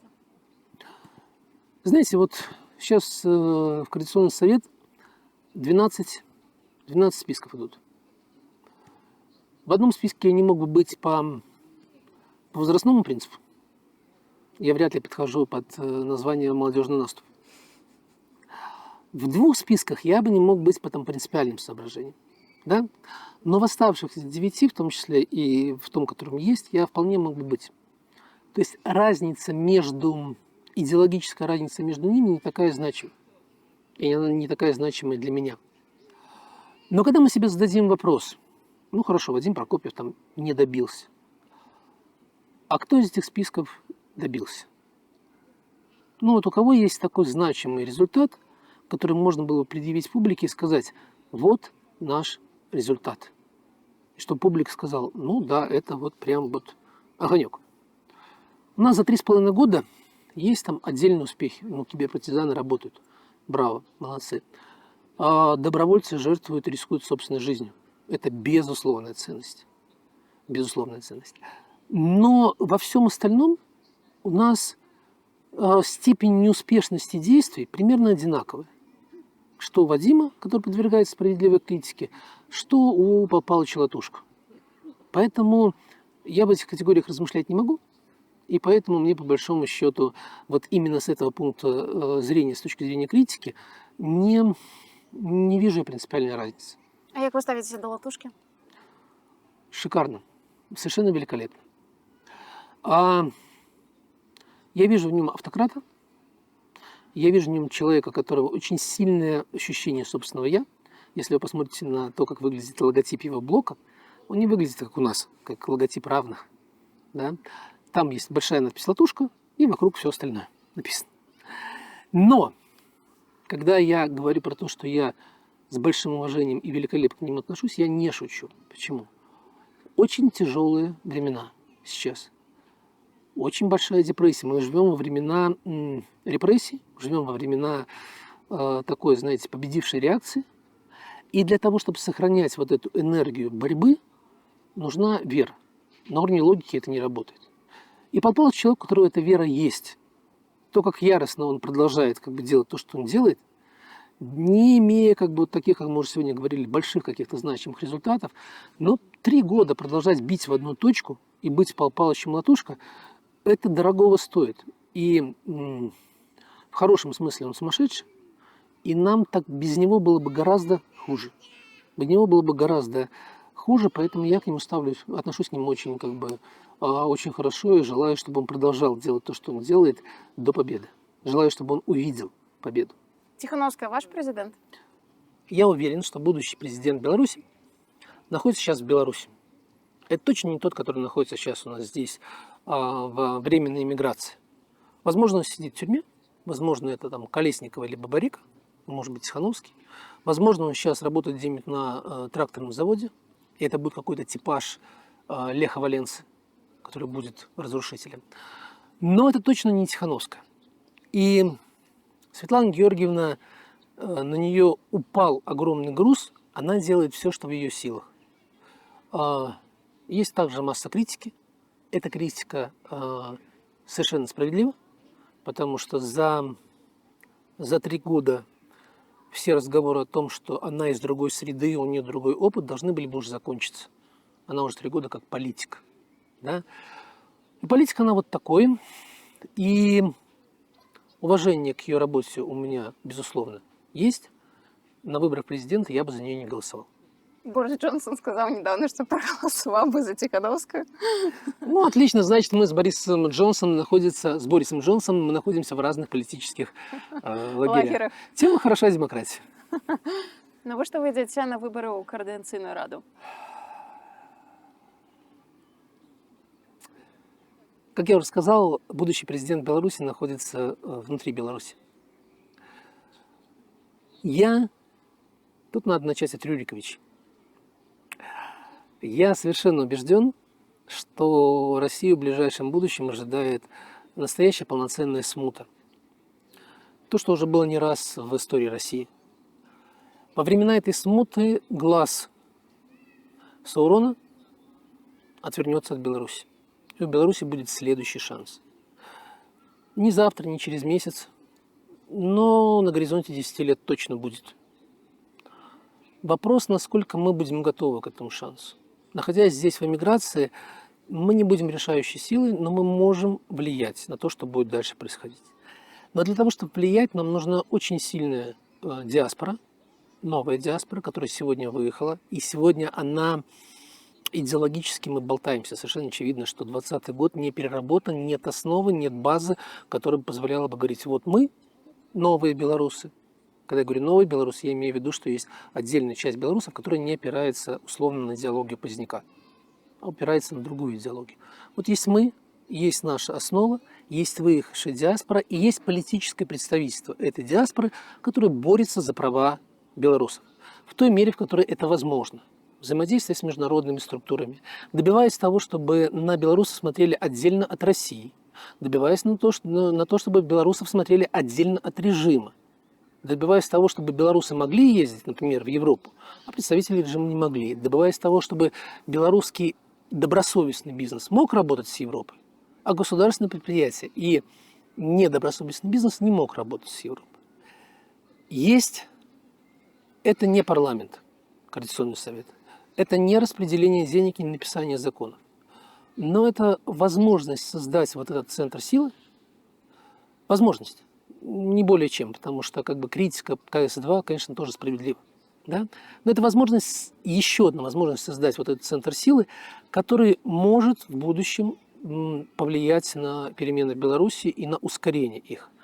Мы прожили в Беларуси, 3 попытки независимости. Когда я говорю про 3 попытки независимости, я имею в виду 91 год, и я имею в виду 1918, конечно, и я имею в виду 2020 год.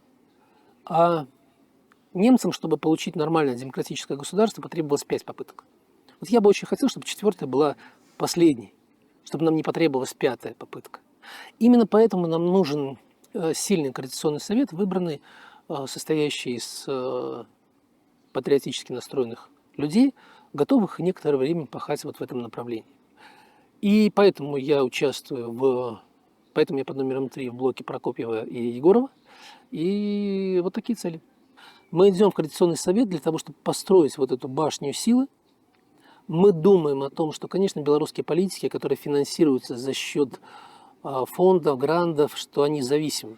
Они немногое могут сказать, что нам нужно некий способ своего собственного финансирования своих политиков. Если он будет небольшой, значит небольшой, значит вот за такие деньги, но политики должны быть независимыми, мы в это совершенно верим. И, конечно, мы идем командой, в которой много новых людей, и это люди совершенно замечательные. Когда я смотрю на команду, я понимаю, что там 1,5 высших образования в среднем на человека. Там есть чемпионка мира, но это не очень про высшее образование, 2-дважды чемпионка мира по тайскому боксу. Там есть замечательная Наста Свенсон, которая сегодня пишет докторскую в США относительно Беларуси. Там есть прекрасный врач, известный Станислав Соловей, известный в нашем демократическом движении. И я бы просил очень не воспринимать, я бы очень хотел, чтобы нас не воспринимали как блок лично Прокопьева, лично Егорова или лично Кныровича. Мы в первую очередь блок, организация людей, которые хотят что-то построить. А во вторую очередь уже личность. А вы для сябе адказалі на пытанне, колькі чалавек павінна прагаласаваць, каб вы адчулі, што як бы у гэтага органа ёсць рэальная сила? Для меня этот вопрос вообще не имеет значения. Абсолютно честно. За участие в Координационном совете наказание до 15 лет лишения свободы. Дякую Богу, виртуально. За голосование на выборах тоже будет какая-то отказность. Цалкам верагодна. Поэтому будет это 5000, это тоже будет хорошо. Это тоже будет результат. Потому что в результате голосования даже 5000 будет сформирован орган, совершенно не похожий на белорусский как бы парламент и ВНС. Там ведь нет ни одного человека, которого действительно избрали. А здесь будут люди, которых избрали даже 5000 белорусов, которые посчитали для себя это важно. Поэтому моя мечта состоит в том, чтобы проголосовало 100 000 человек. Это максимальная планка. Дальше я не загадываю, именно потому, что это предусматривает по белорусскому законодательству юридическую ответственность. Но если это будет 5000 человек, я буду относиться к этому Координационному совету ровно так же, как если бы это было 100 000 человек. Для меня это несущественный вопрос. Вы былі знаёмыя з Валерыем Цапкалам да таго, як у яго з'явіліся прэзідэнцкія амбіцыі? Не, я не был знаком с Валерием Цапкалом, мы не работали в ПВТ, поэтому у меня не было с ним каких-то взаимосвязей. Можете назваць там 3 памылкі Цапкалы? Чаму яго не атрымалася? Мне очень жаль, что Вероника Цепкало, как одна из 3 женщин, которые стояли на площадях, сегодня не участвует в белорусской политике так, как она могла бы участвовать, потому что у нее тоже был потенциал сравнимый с Тихановской. Она присутствовала. она присутствовала ну, вот как лицо. В этом был большой потенциал. Мне жаль, что как бы их дороги разошлись. Что же говорить сегодня там, про Валерия Цепкала? Ну, для того, чтобы участвовать в политике, нужна какая-то идеологическая основа. Нужно быть за что-то и быть там, твердым в своих убеждениях. То, что я вижу у Валерия Цепкала, это некая случайность представления о будущем Беларуси. Поэтому потенциал как бы большой, потенциал у Вероники до сих пор большой, но вот влияние, к сожалению, вот такое совершенно небольшое. Но я не вижу последовательности, потому что даже в действиях Валерия Сахащика я вижу некую последовательность. Мы же уже знаем его взгляды, его прямолинейность, его ошибки, но мы можем даже предсказать, как к тому или иному событию отнесется Валерий Сахащик. Да? Это не похоже на позицию Цепкала. 3 помилки Бабарики. А были ли помылки? Понимаете, какая штука? Человек верил в то, что в рамках системы возможны перемены, законные перемены. Я совершенно убежден, что это не был российский проект. Я совершенно убежден, что это его личное желание и его личный выбор на вот этом этапе жизни сделать очень важное для страны дело. Он верил и искренне говорил о том, что его сажать не за что, и он честно хочет поучаствовать в выборах. Был ли он... Наверняка как бы те люди, которые участвовали в выборах давно, сегодня старая позиция, покрутили у виска тогда, я уверен, что они это делали, говорили, куда ты лезешь, тебя растопчут. Но он и есть, но на тот момент он был идеалистом, он представлял себе возможность этих перемен, и он захотел попробовать. Я не могу назвать это ошибкой. Для меня сегодня Бабарика – это христианская жертвенность. Это жертва во имя будущего Беларуси. Он попробовал сделать по закону. По закону он бы победил. И то, что ему не дали это сделать, привело в результате, в том числе, к протестам 2020 года и привело к пониманию белорусским обществом, которое более чем 50% проголосовало за перемены, что невозможно никакая вот такая бесплатная и бесшовный переход от сегодняшней Беларуси к нормальной европейской стране. Если бы не было Бабарика, мы бы до сих пор находились в заблуждении. И очень много чего было бы, если бы.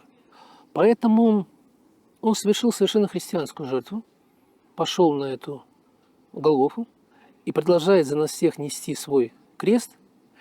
И поэтому я не могу назвать ни одной ошибки. Я не считаю, что он ошибся.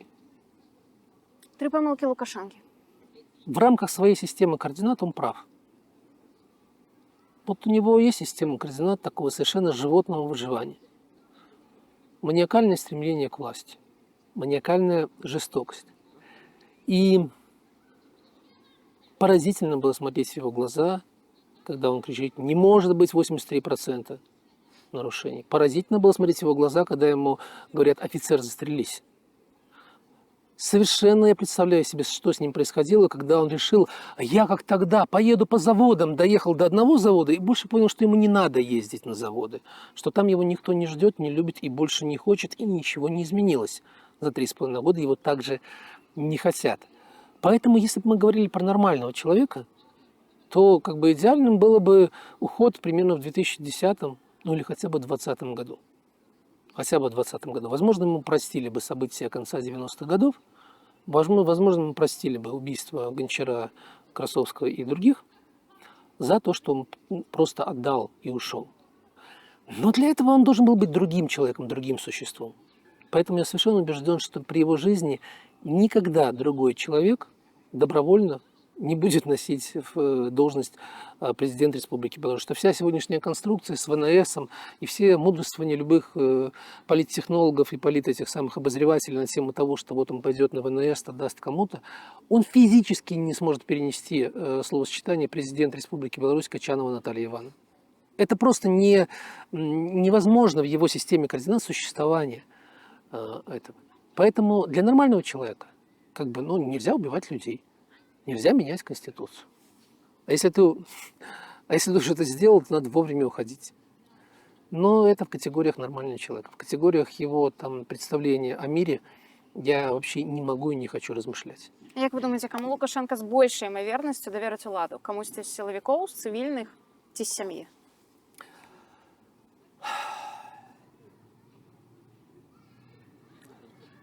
Я уверен, что он и детям не доверяет ни на секунду. Поэтому мы можем рассуждать об этом как бы совершенно вот только в каком-то умозрительном. Вот если было бы, то, возможно, это был бы там Виктор. Да? Возможно, первым претендентом был бы Виктор. Да? То есть, если бы он так... Знаете, мы оказались в ситуации, когда Лукашенко там почти в коме, обездвижен, и он может только глазами ворочать. Возможно, он там начертил бы имя там, Виктор, но и то вряд ли. Я думаю, что он до последнего даже в этой ситуации пытался бы командовать сам. Но и все. Мы находимся в этом месте в зоне психиатрии, а не в зоне политики. Беларуская эліта цяпер гэта хто? Ну, как бы, знаете, как бы элита – это ВНС. В белорусском понимании истеблишмента. Можно посмотреть, как бы, знаете, как в советские времена, там, кто сидел в политбюро, как бы вот для них это элита. Но это холопы. То есть это такие, знаете, лучшие из обслуги. Да, главные официанты. Поэтому для меня элита – это, знаете, для меня элита – это Алексеевич, для меня элита – это Либер Павел, да, для меня элита – это Никита Мелкозеров, например. Для меня элита – это предприниматели, которых можно тоже назвать, большинство из которых сегодня там за рубежом. Это режиссеры, актеры, художники – это элита. Но им нет места в сегодняшней Беларуси, они находятся все за рубежом. Костя Каверин для меня элита, конечно. Кім вы сябе бачыце ў новай Беларусі? Я знаю, какой могла быть страна с точки зрения экономики. Я, конечно, хотел бы быть тем человеком, который с политической точки зрения осуществит экономические реформы, которые станут необратимыми. Вот нам нужно то, о чем мы сегодня уже говорили. Сделать, чтобы законодательство работало. Нам нужно перестать выбрасывать деньги в урну на все эти предприятия, надо с ними разобраться. Нам нужно сформировать другую деловую среду, нам нужно, чтобы к нам приехали инвесторы. Нам некоторое количество нужно того, что можно сделать за 3 года, и дальше как бы пойти спокойно, с чувством удовлетворения, жить свою жизнь, понимая, что страна стоит на правильных путях, и поворота уже не будет.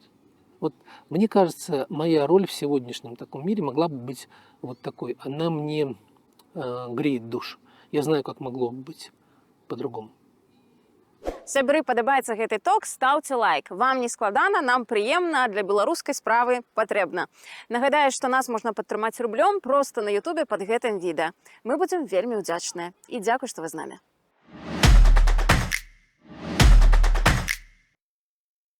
У 2008 годзе супраць вас ужо заводзілі крымінальную справу за несплату падаткаў, нібыта. Раскажыце, што там была ўвогуле за гісторыя? Калі до нас прыйшоў ДФР, мы пагадзіліся з тым, што адбываецца, заплацілі штраф, гэтую крымінальную справу зачынілі. Вось, на гэтым все бакі разышліся задаволены і пайшлі працаваць далей.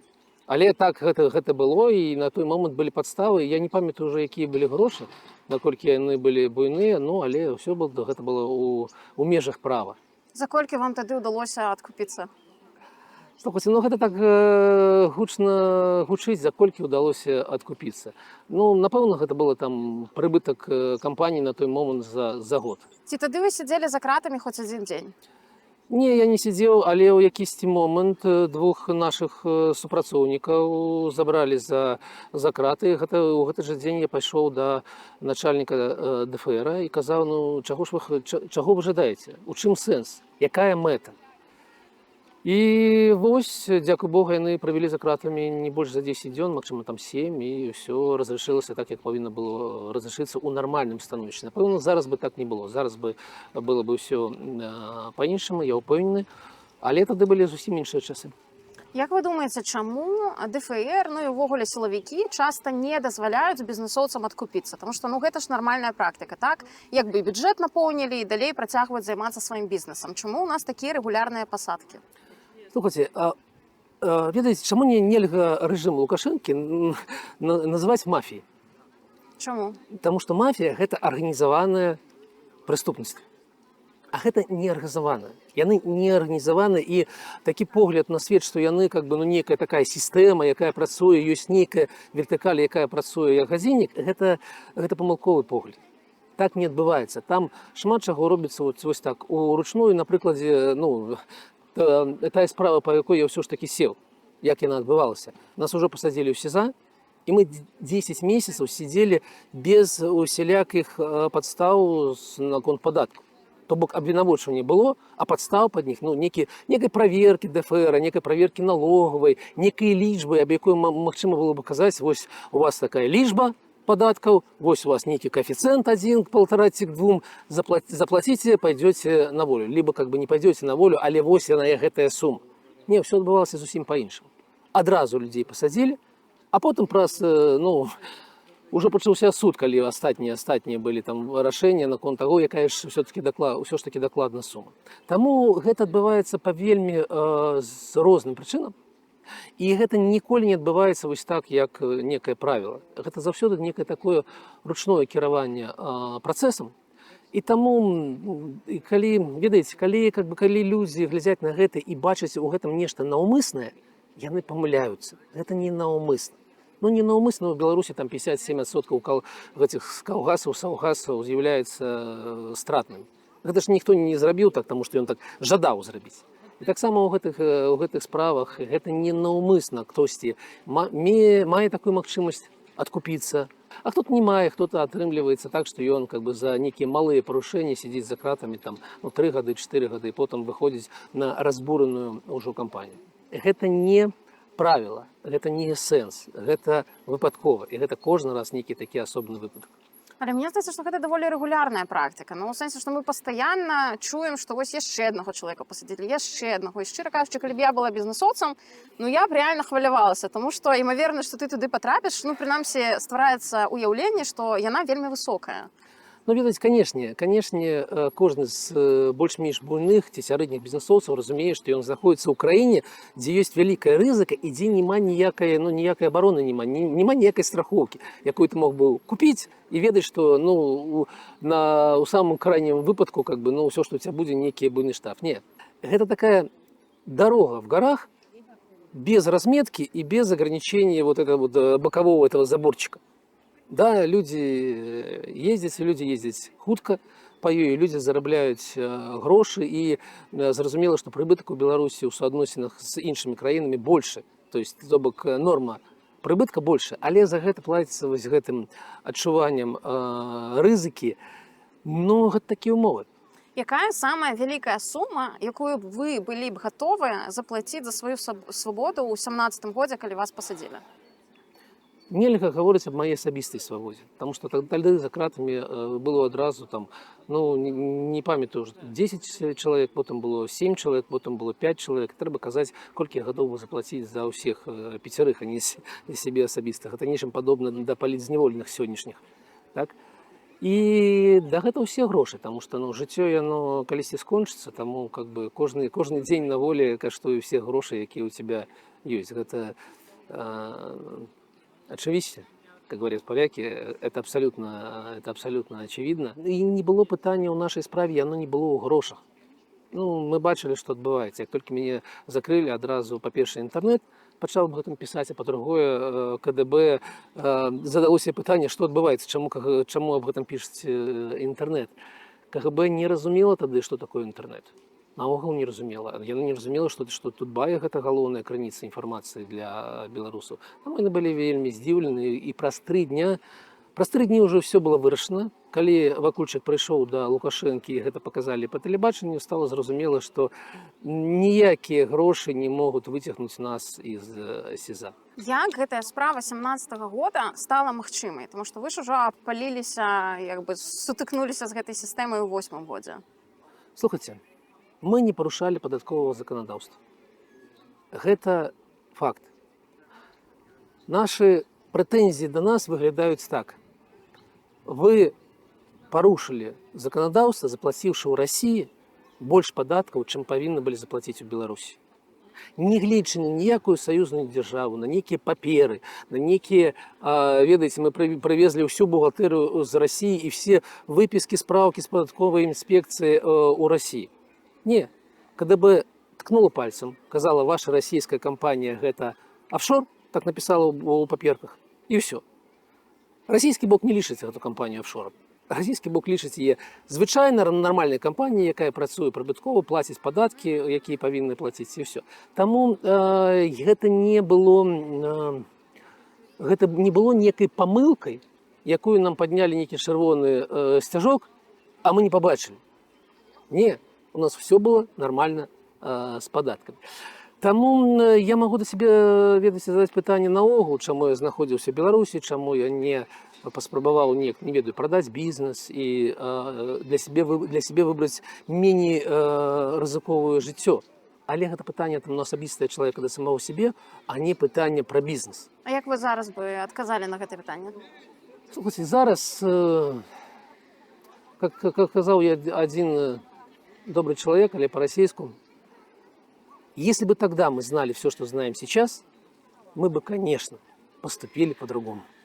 Пасля суда вас накіравалі адседжваць гэты тэрмін у Віцьбу, трэцюю калонію. Яна вядомая тым, што туды акурат адпраўляюць бізнесоўцаў, чыноўнікаў, сілавікоў, то бок гэта такая ў пэўным сэнсе элітарная калонія. Раскажыце пра нейкіх там топ-асобаў, з якімі вам давялося перасекчыся. Ну, сидзеў за мной акадэмік, якога, па-першае, там пры вобшукі адабралі там некалькі сот тысяч, а магчыма мільён долараў, і нешта пісалі аб гэтым у прэсе, а потым вернулі. Яго дастаткова быстро выпусцілі з калоніі там па УДО ці па замене. Ну, вось такі быў чалавек цудоўны. Быў там нейкі чалавек, Тюрін, напэўна, з кіраўнік службы аховы так. службы бяспекі. Ну, вось ён там хадзіў. Быў чалавек таксама з нейкіх структур такіх лукашэнкаўскіх, які атрымаў там 8 гадоў за махлярства, і вось ён хадзіў побач з намі. Быў чалавек, які зараз ужо памер, но гэта была вельмі дзіўная, вельмі цікавая історыя, зампрэд Беларусьбанка. Напэўна, Ганчарык яго была, прабачце, гаспадарык была яго фамілія.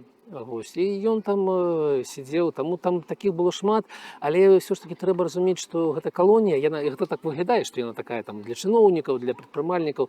Насамрэч, у мяне в атрадзе было там адсоткаў 10 людзей, якія забойцы, якіх там 18 гадоў, 25 гадоў у некаторых былі. Яны сидзелі побач з гэтымі самі. І вось вот гэта частка, ведаеце, чыноўнікі, прадпрымальнікі, і астатнія не больш за чвэрць, можа за траціну.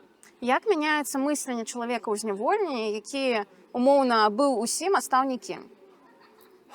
Вы пра мяне ці пра кагосьці іншых? Пра вас асобна. А вось, напрыклад, начальнікаў, пра якіх вы згадвалі, так? Чалавек там кіраваў іншымі людзьмі, варочаў мільёнамі. Слухайце, пытанне, наколькі чалавек застаецца чалавекам. Таму што ёсць людзі, рэагуюць на гэта вельмі кожны па-асобнаму. Конечно.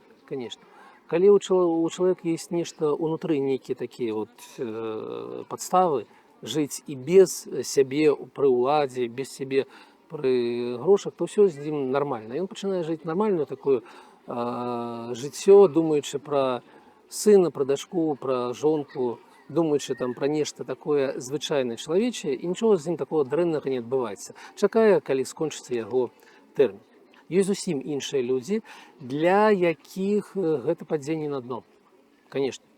І гэта дэпрэсія, і гэта адчуванне, што жыццё скончылася, і што з імі паступілі нехта такі высокі, паступіў з імі вельмі несправядліва. І вось, ведаеце, я бачу зараз людзей, які знаходзяцца побач за мной в эміграцыі, я бачу некаторы адсотак людзей, які таксама, такой дэпрэсіі, не адбылося нічага таго, чаго мы чакалі ўсе ў 2020 годзе, і жыццё скончылася. Я ў чужой краіне, я нічога не магу, я вельмі жадаю пабачыць Мінск і так далей, і гэта не дазваляе ім жыць сёння. Тое ж самае адбываецца з чыноўнікам, які трапіў на дно, і для якога яго пасада, яго грошы, яго магчымасці былі галоўным у жыцці. Гэта вельмі падобна. Гэта тая самая дэпрэсія і нежаданне жыць далей у рэальных умовах. Як вы ўспрымалі сваё новае жыццё? Слухайте, калі я быў сіза, я наогул не верыў, што гэта адбываецца са мной. Вось калі я пачуў першы прысуд 6 гадоў, якія 6 гадоў? Трэба працаваць, жыць жыццё далей 6 гадоў. Калі прысуд стаў 5 гадоў, я ўжо так пачаў адчуваць сябе, 5 гадоў гэта ўжо нейкі гарызонт, гэта ўсё ж такі можна неяк планаваць жыццё, таму што амаль 2 гады ўжо прашло, засталося 3 гады, і мае думкі былі тады па гэтых артыкулах, магчыма, замена праз некалькі 8 месяцаў, я пакуль даеду да калоніі, пакуль прызвычаюся, пачну пісаць паперы, патрабаваць выканання ўсё ж такі заканадаўства. І магчыма, праз 8 месяцаў для мяне нешта скончыцца. Я не ведаў тады, што гэта немагчыма наогул. Я не ведаў тады, што на маёй справе стаіць гэтая чырвоная літарка К і ніякага, што ўсё будзе да званка. Я выйшаў па званку, чтоб сейчас не гаворылі нейкія маргінальныя каналы, якія кажуць, вось ён там па нейкай УДО, замене і так далей. Не, гэта быў званок. Ад званка да званка я свой срок адсидзеў. Так вось, калі я ехаў да калоніі, я ведаў ужо, што вось, ёсць гэта некалькі месяцаў, што трэба змагацца далей. І я, канешне, за гэтыя гады я давёў суд Фрунзенскага раёна, напэўна, да істэрыкі. Таму што, ведаеце, яны мяне не жадалі адпускаць. Я перасядзеў 1,5 месяца у калоніі. Гэта было вельмі дзіўна, і я разумею, чаму так адбывалася, але я перасядзеў 1,5 месяца. Так вось, я мысліў у такіх катэгорыях, што вось ёсць некалькі месяцаў, трэба змагацца далей.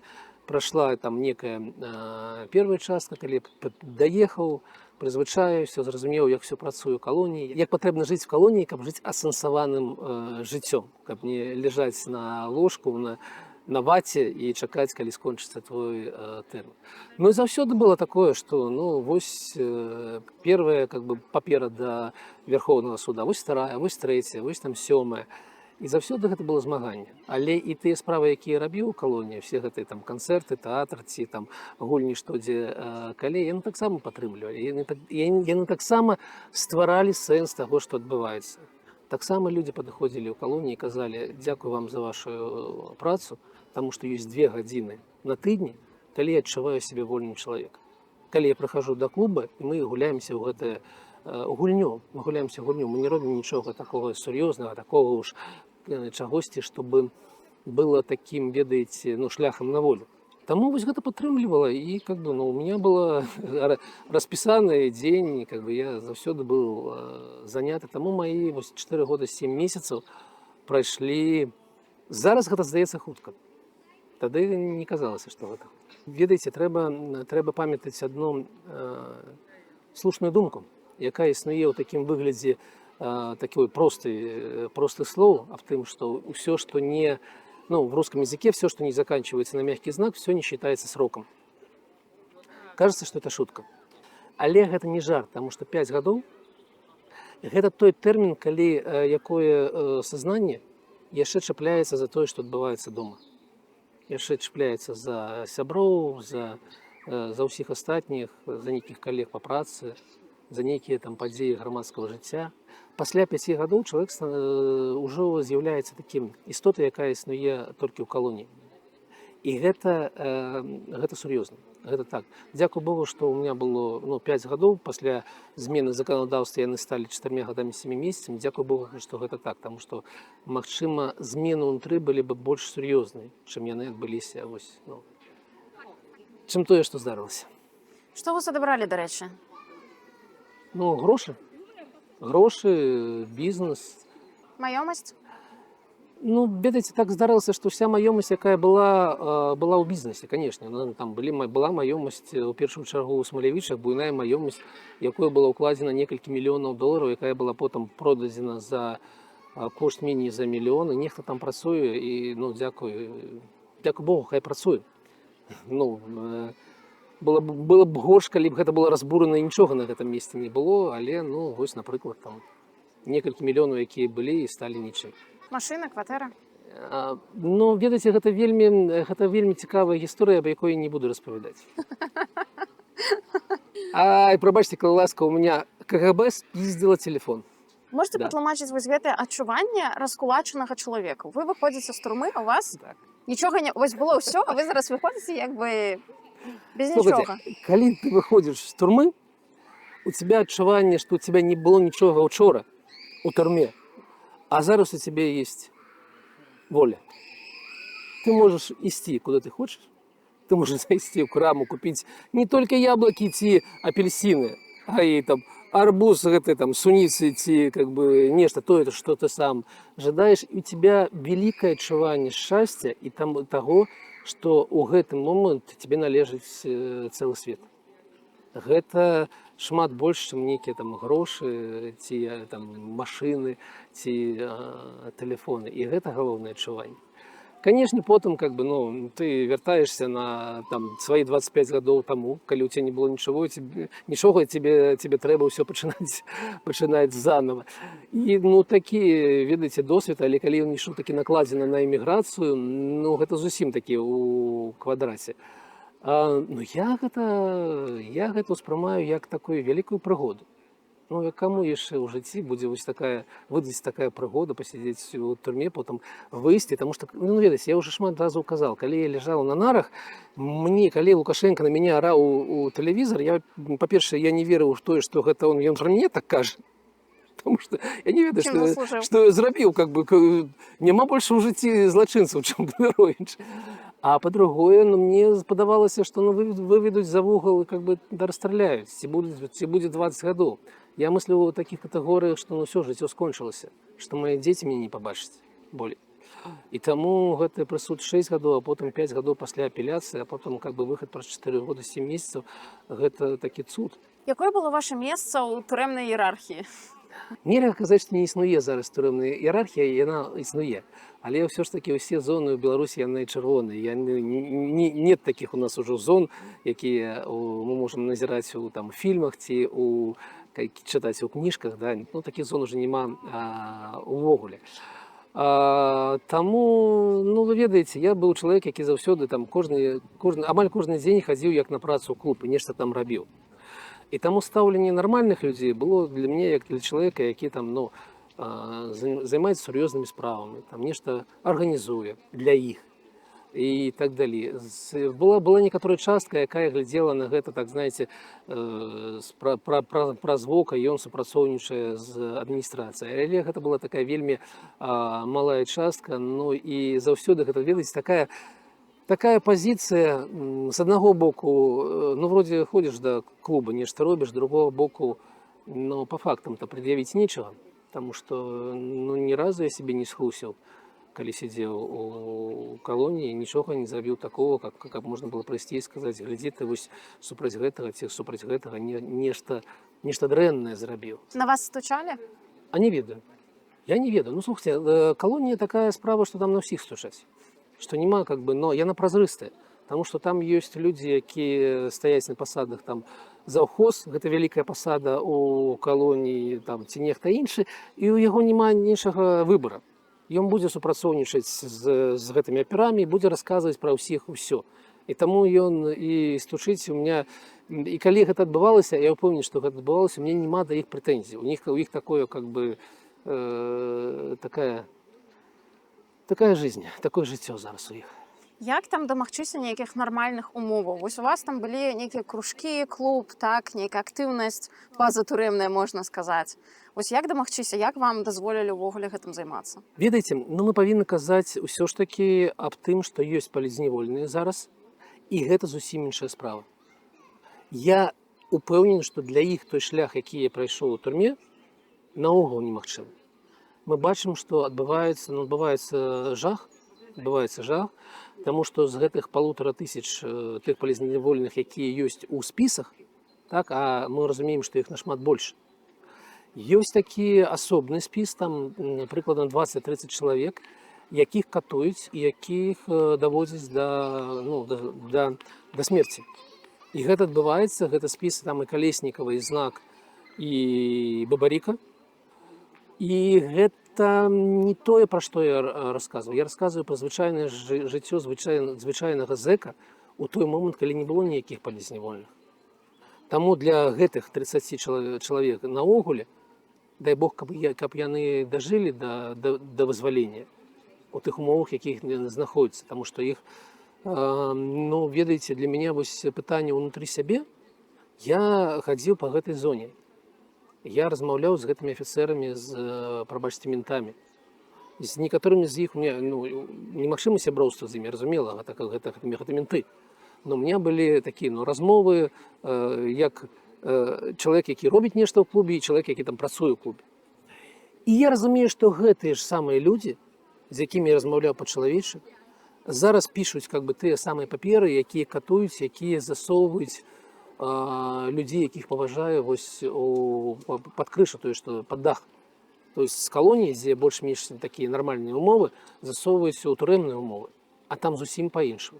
Там, ведаеце, калі я прыехаў з СІЗА, трэба было 3-4 месяцы, каб мышцы, каб суставы прызвычаіліся да нармальных умов. А людзі, якія знаходзяцца там гадамі, яны выйдуць калекамі. І вось тыя самыя менты, з якімі я нармальна размаўляў, зараз гэта фашысты. І у меня такі маральны выгляд да сябе, а як бы я жыў у калоніі, калі б гэта адбывалася на маіх вачах. Таму што на маіх вачах гэтага не было. На маіх вачах да ўсіх было стаўленне такое: вы не чапаеце нас, вы жывеце там, нічога там не парушаеце, і выйдзеце тады, калі будзе магчыма. А мы зачыняем вочы на ваши такія мелкія нейкія парушэнні, дазваляем вам жыць як вы жадаеце. Тады была такая умова. Для ўсіх іншых, не для палітзняволеных, гэта зразумелы шлях. Гэта нармальнае жыццё, гэтыя кружкі, гэтыя там справы, якіх я размаўляю, яны адчынены для ўсіх. Яны не зачынены. У мне было жаданне заняць сябе чымсьці. Я знайшоў такія. Вы самі прапанавалі, так, што вы можете гэта. Я ведаў, што там ёсць такі кружок, музычны кружок. Я падышоў, запытаў у тых людзей, якія знаходзяцца ў калоніі, асуджаных таксама, а што гэта за кружок? Мне сказалі: а вось вон той там хлопец там кіруе. Я падышоў да яго, говорю: што там у тебя? Праходзь, зайдзі, паспрабуй, пакажы, што ты можаш. Я зайшоў, мы пасля гэтага пашлі там, а можна гэтаму? Адразу было нельга, таму што нельга. Гэта стало магчыма там праз 3 месяцы. А потом было пытанне: а вось там трэба нешта арганізаваць, а вось ты можаш яго? Магу. Пачаў нешта арганізоўваць. Таму гэта не тое, гэта не асабістае стаўленне да мяне. Гэта той шлях, які можа жыць кожны, калі ён не знаходзіцца ў спісе палітзняволеных, калі ён не з'яўляецца ворагам дзяржавы зараз. І яшчэ раз падкрэслю, 4-й раз падкрэслю, зараз пытанне вось гэтага маральнага выбара, яно зусім іншае, чым гэта было 5 гадоў таму. Вы згадалі свае суставы, а Заронак не так давно заявіў, што вось Кныровіч у калоніі паправіў сваё здароўе. Што вы думаеце пра гэта? Грыша мой сябр. Абажаю Грышу. Ведаеце, гэта, канешне, персанаж, ён разумее, што ён зайшоў зусім у маргінальную такую частку, дзе яго слухаюць 100 чалавек, і ўсё. Ён намагаецца з яе неяк вырвацца, а ўсё, умовы не дазваляюць. Ён узлецеў на гэтаму 20-м годзе, і паступова так все скарачалася. І мне цікава за ім назіраць, што ж ён будзе рабіць далей, калі да яго прыходзіць там 20 чалавек, 30 чалавек. Я бы казаў так: гэта не дзякуючы калоніі, а гэта дзякуючы мяне самому. Я выйшаў з лепшым станам здароўя, чым туды папаў. Так, у меня полепшило здоровье, потому что у меня, видите, режим, отсутность алкоголю, отсутность стрессу.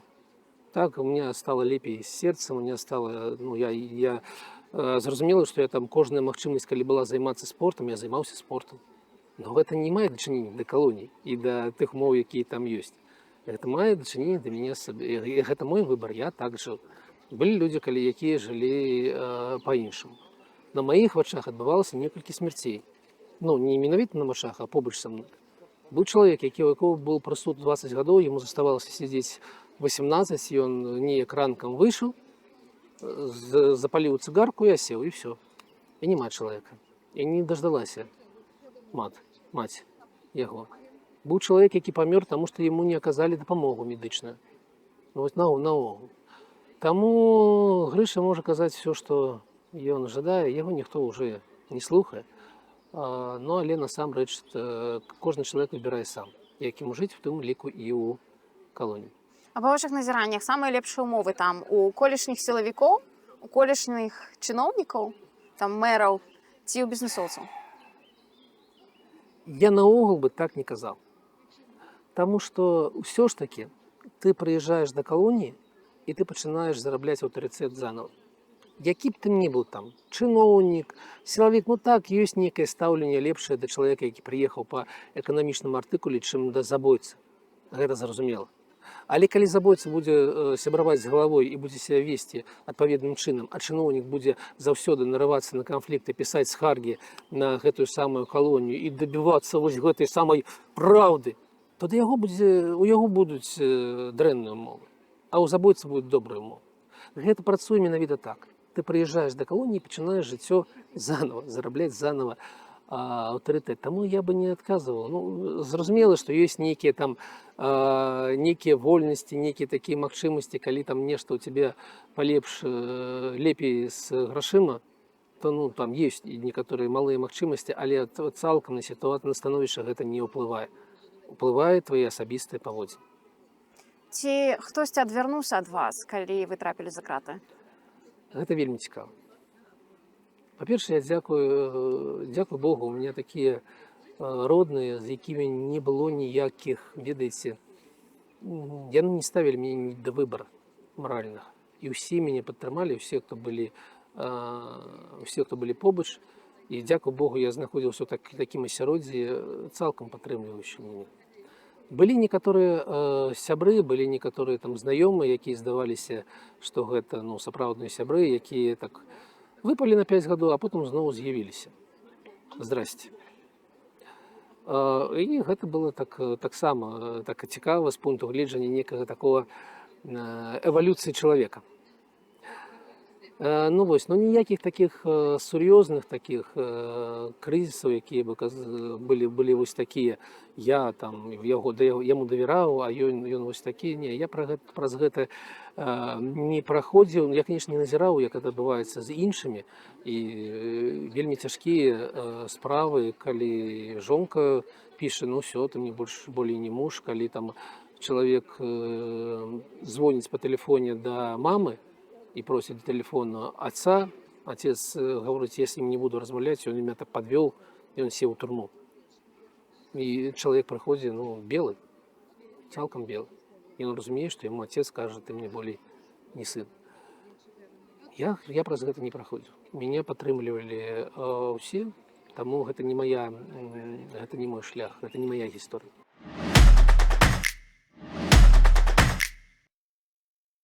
Аднойчы вы сказалі, у жыцці мужчыны павінна быць жанчына, дзеці і справа.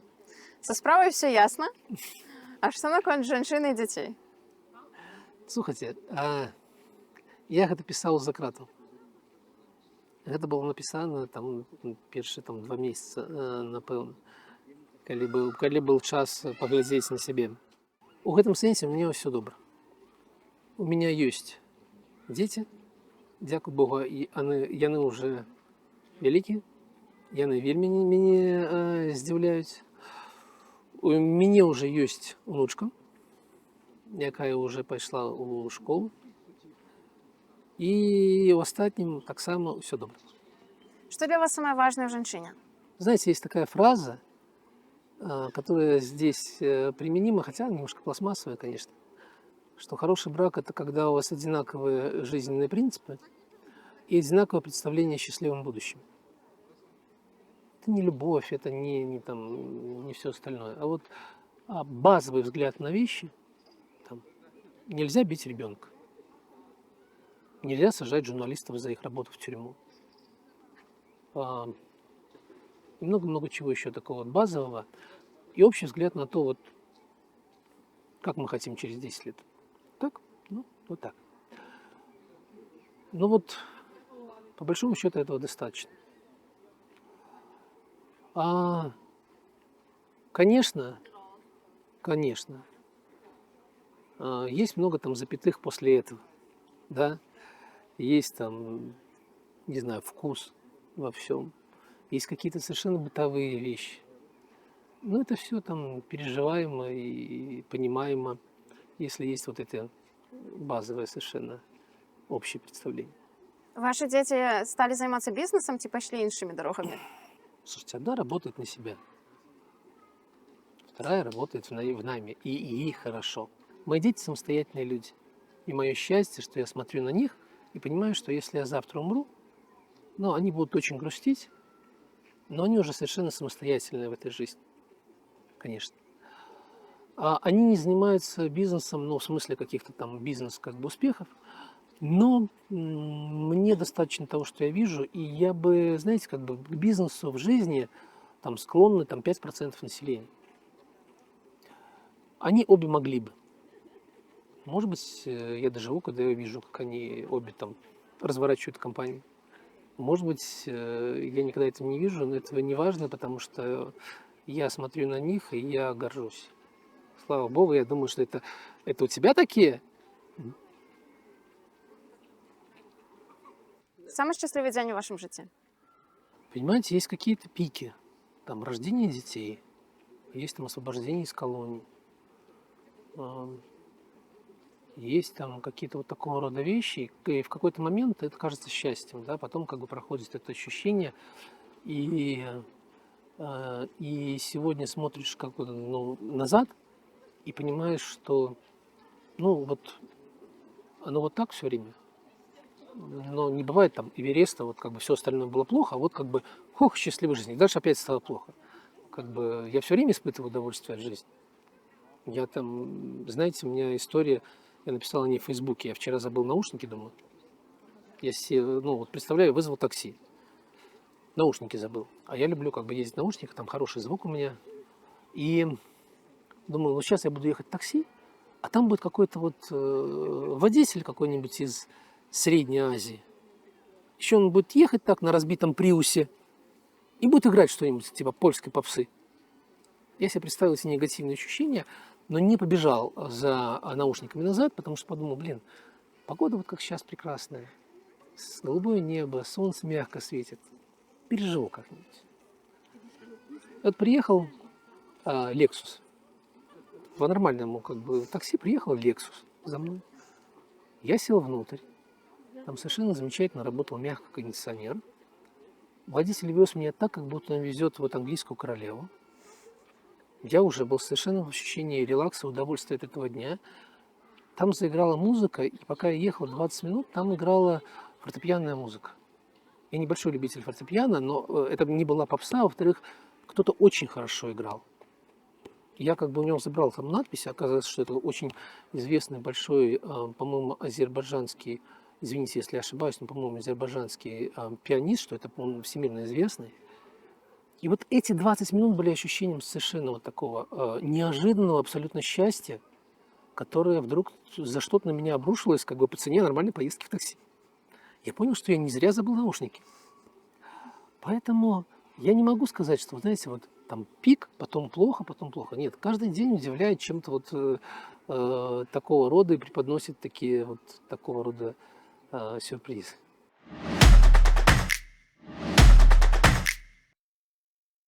Цой ці Пугачова? Вау! Вы меня ставите перед таким трудным выбором. И, наверное, выберу Пугачева. Патлумачце. Гораздо больше вклад в культуру.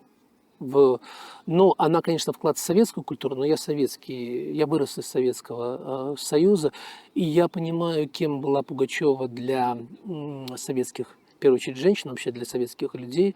Это одновременно и Дженнис Джоплин, и Элла Фицджеральд, и Эдит Пиаф, и свободная женщина, образ свободной женщины. Дякую Богу, что она не подводит меня сейчас. Я очень горд, что она переживает очередного генсека, даст Бог переживет, но ее вклад в культуру гораздо больше, чем вклад, конечно, прекрасного там Виктора Цоя, безусловно. Шагал ці Малевич? Вы знаете, Малевич, вот в моем понимании, когда говорят про вклад советской России в мировую культуру, то вот Малевич, ну, он не советский, конечно, да, как бы, но все-таки вот этот период, когда об этом говорят искусствоведы, я сам, конечно, как бы совершеннейший дилетант, но они говорят, что вот этот вклад вот этого, как правильно назвать, вот это течение искусства, которое представлял в том числе и Малевич, он значим. Это вклад большой в мировую культуру, поэтому Малевич лишь часть этого. Шагал же все-таки уникален, но один, сам с собой. Себя бы дома и повесил, конечно, Шагал. Любимый бренд одзення? Hugo Boss. Пётр Машэрэў ці Станіслав Шушкевич? Станислав Шушкевич, безусловно.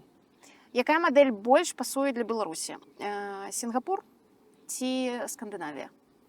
Скандинавия. Конечно, Скандинавия. Я вижу Беларусь построена по примеру Скандинавии, с сильной социальной частью, страной для людей по-настоящему, а не по лозунгам. Сингапур, надо понимать, что Сингапур – это уникальное, это исключение из правил. Так быть не должно, так обычно не бывает, когда диктатор допускает совершенную демократию в экономике, но при этом остается диктатором. Да? Поэтому мы не можем мериться с Сингапуром, это единица. Я бы смотрел, конечно, на Скандинавию, но это второй шаг. Первый шаг – это чтобы мы стали чем-то средним между Польшей и Эстонией. Будучыня за еўра, далярамі ці крыптавалютай? Вы знаете, я верю в евро. Я верю в евро на длительной перспективе. Ну, конечно, это такие умозрительные у нас сейчас с вами рассуждения, но именно потому, что Европейский Союз вот построен по принципу договора 27 государств между собой на сегодняшний день, что в этом гораздо больше стабильности, поисков баланса и иллюзия человеческая, кажется, ну так разрубите эти все проблемы, нам нужен командир, который поведет нас всех за собой.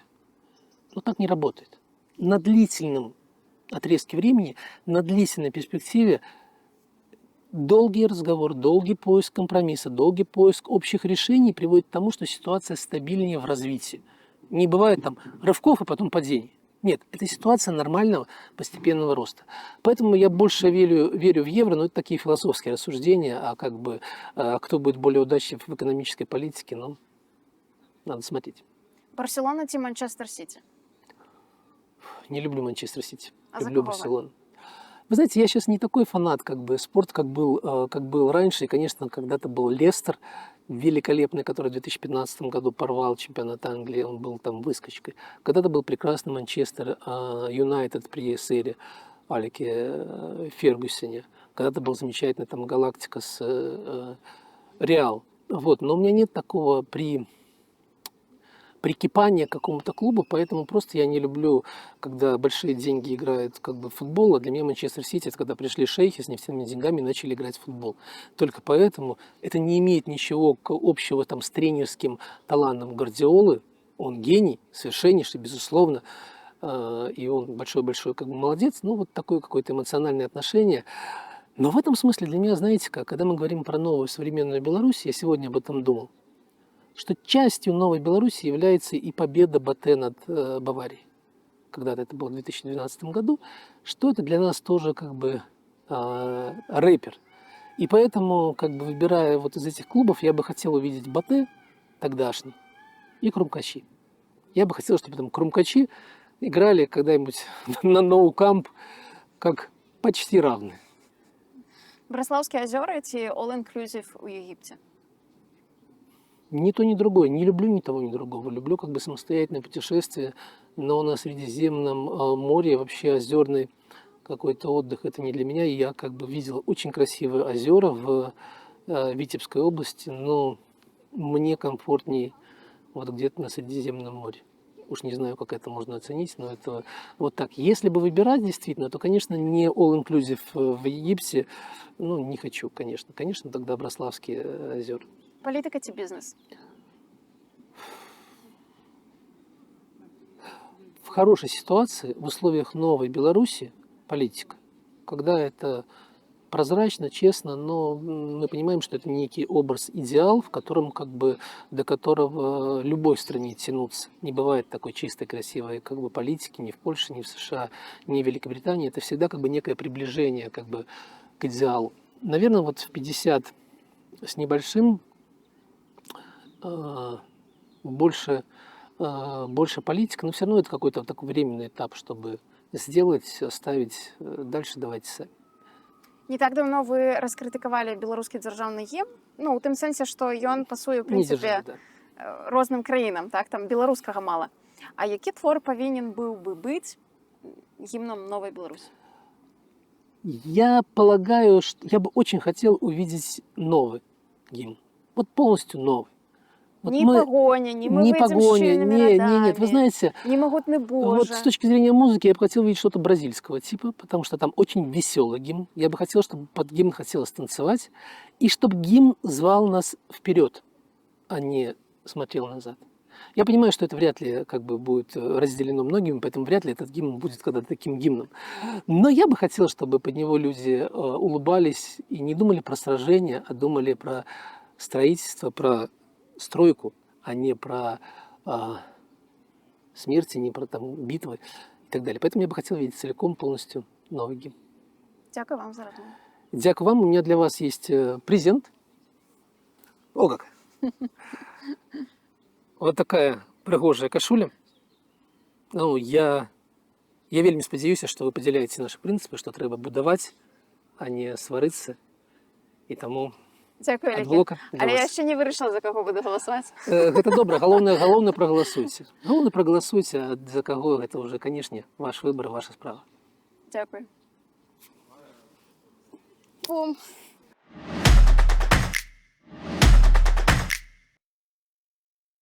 Сябры, дзякуй, што даглядзелі гэты выпуск да канца. Гэта вельмі высокая ацэнка таго, што мы робім. Калі ёсць чым падзяліцца, пішыце ўсё ў каментарах. Мы будзем чытаць і адказваць. Падпісвайцеся на канал, каб не прапусціць новы гутаркі ток. Мы выходзім раз на 2 тыдні па нядзелях, таму можаце ўключыць званочак, каб не прапусціць новую размову. У нас ёсць таксама канал Наша Нева Ньюз, дзе мы публікуем па буднях свежыя выпускі гарачых навін. Дзякуй, што вы з намі.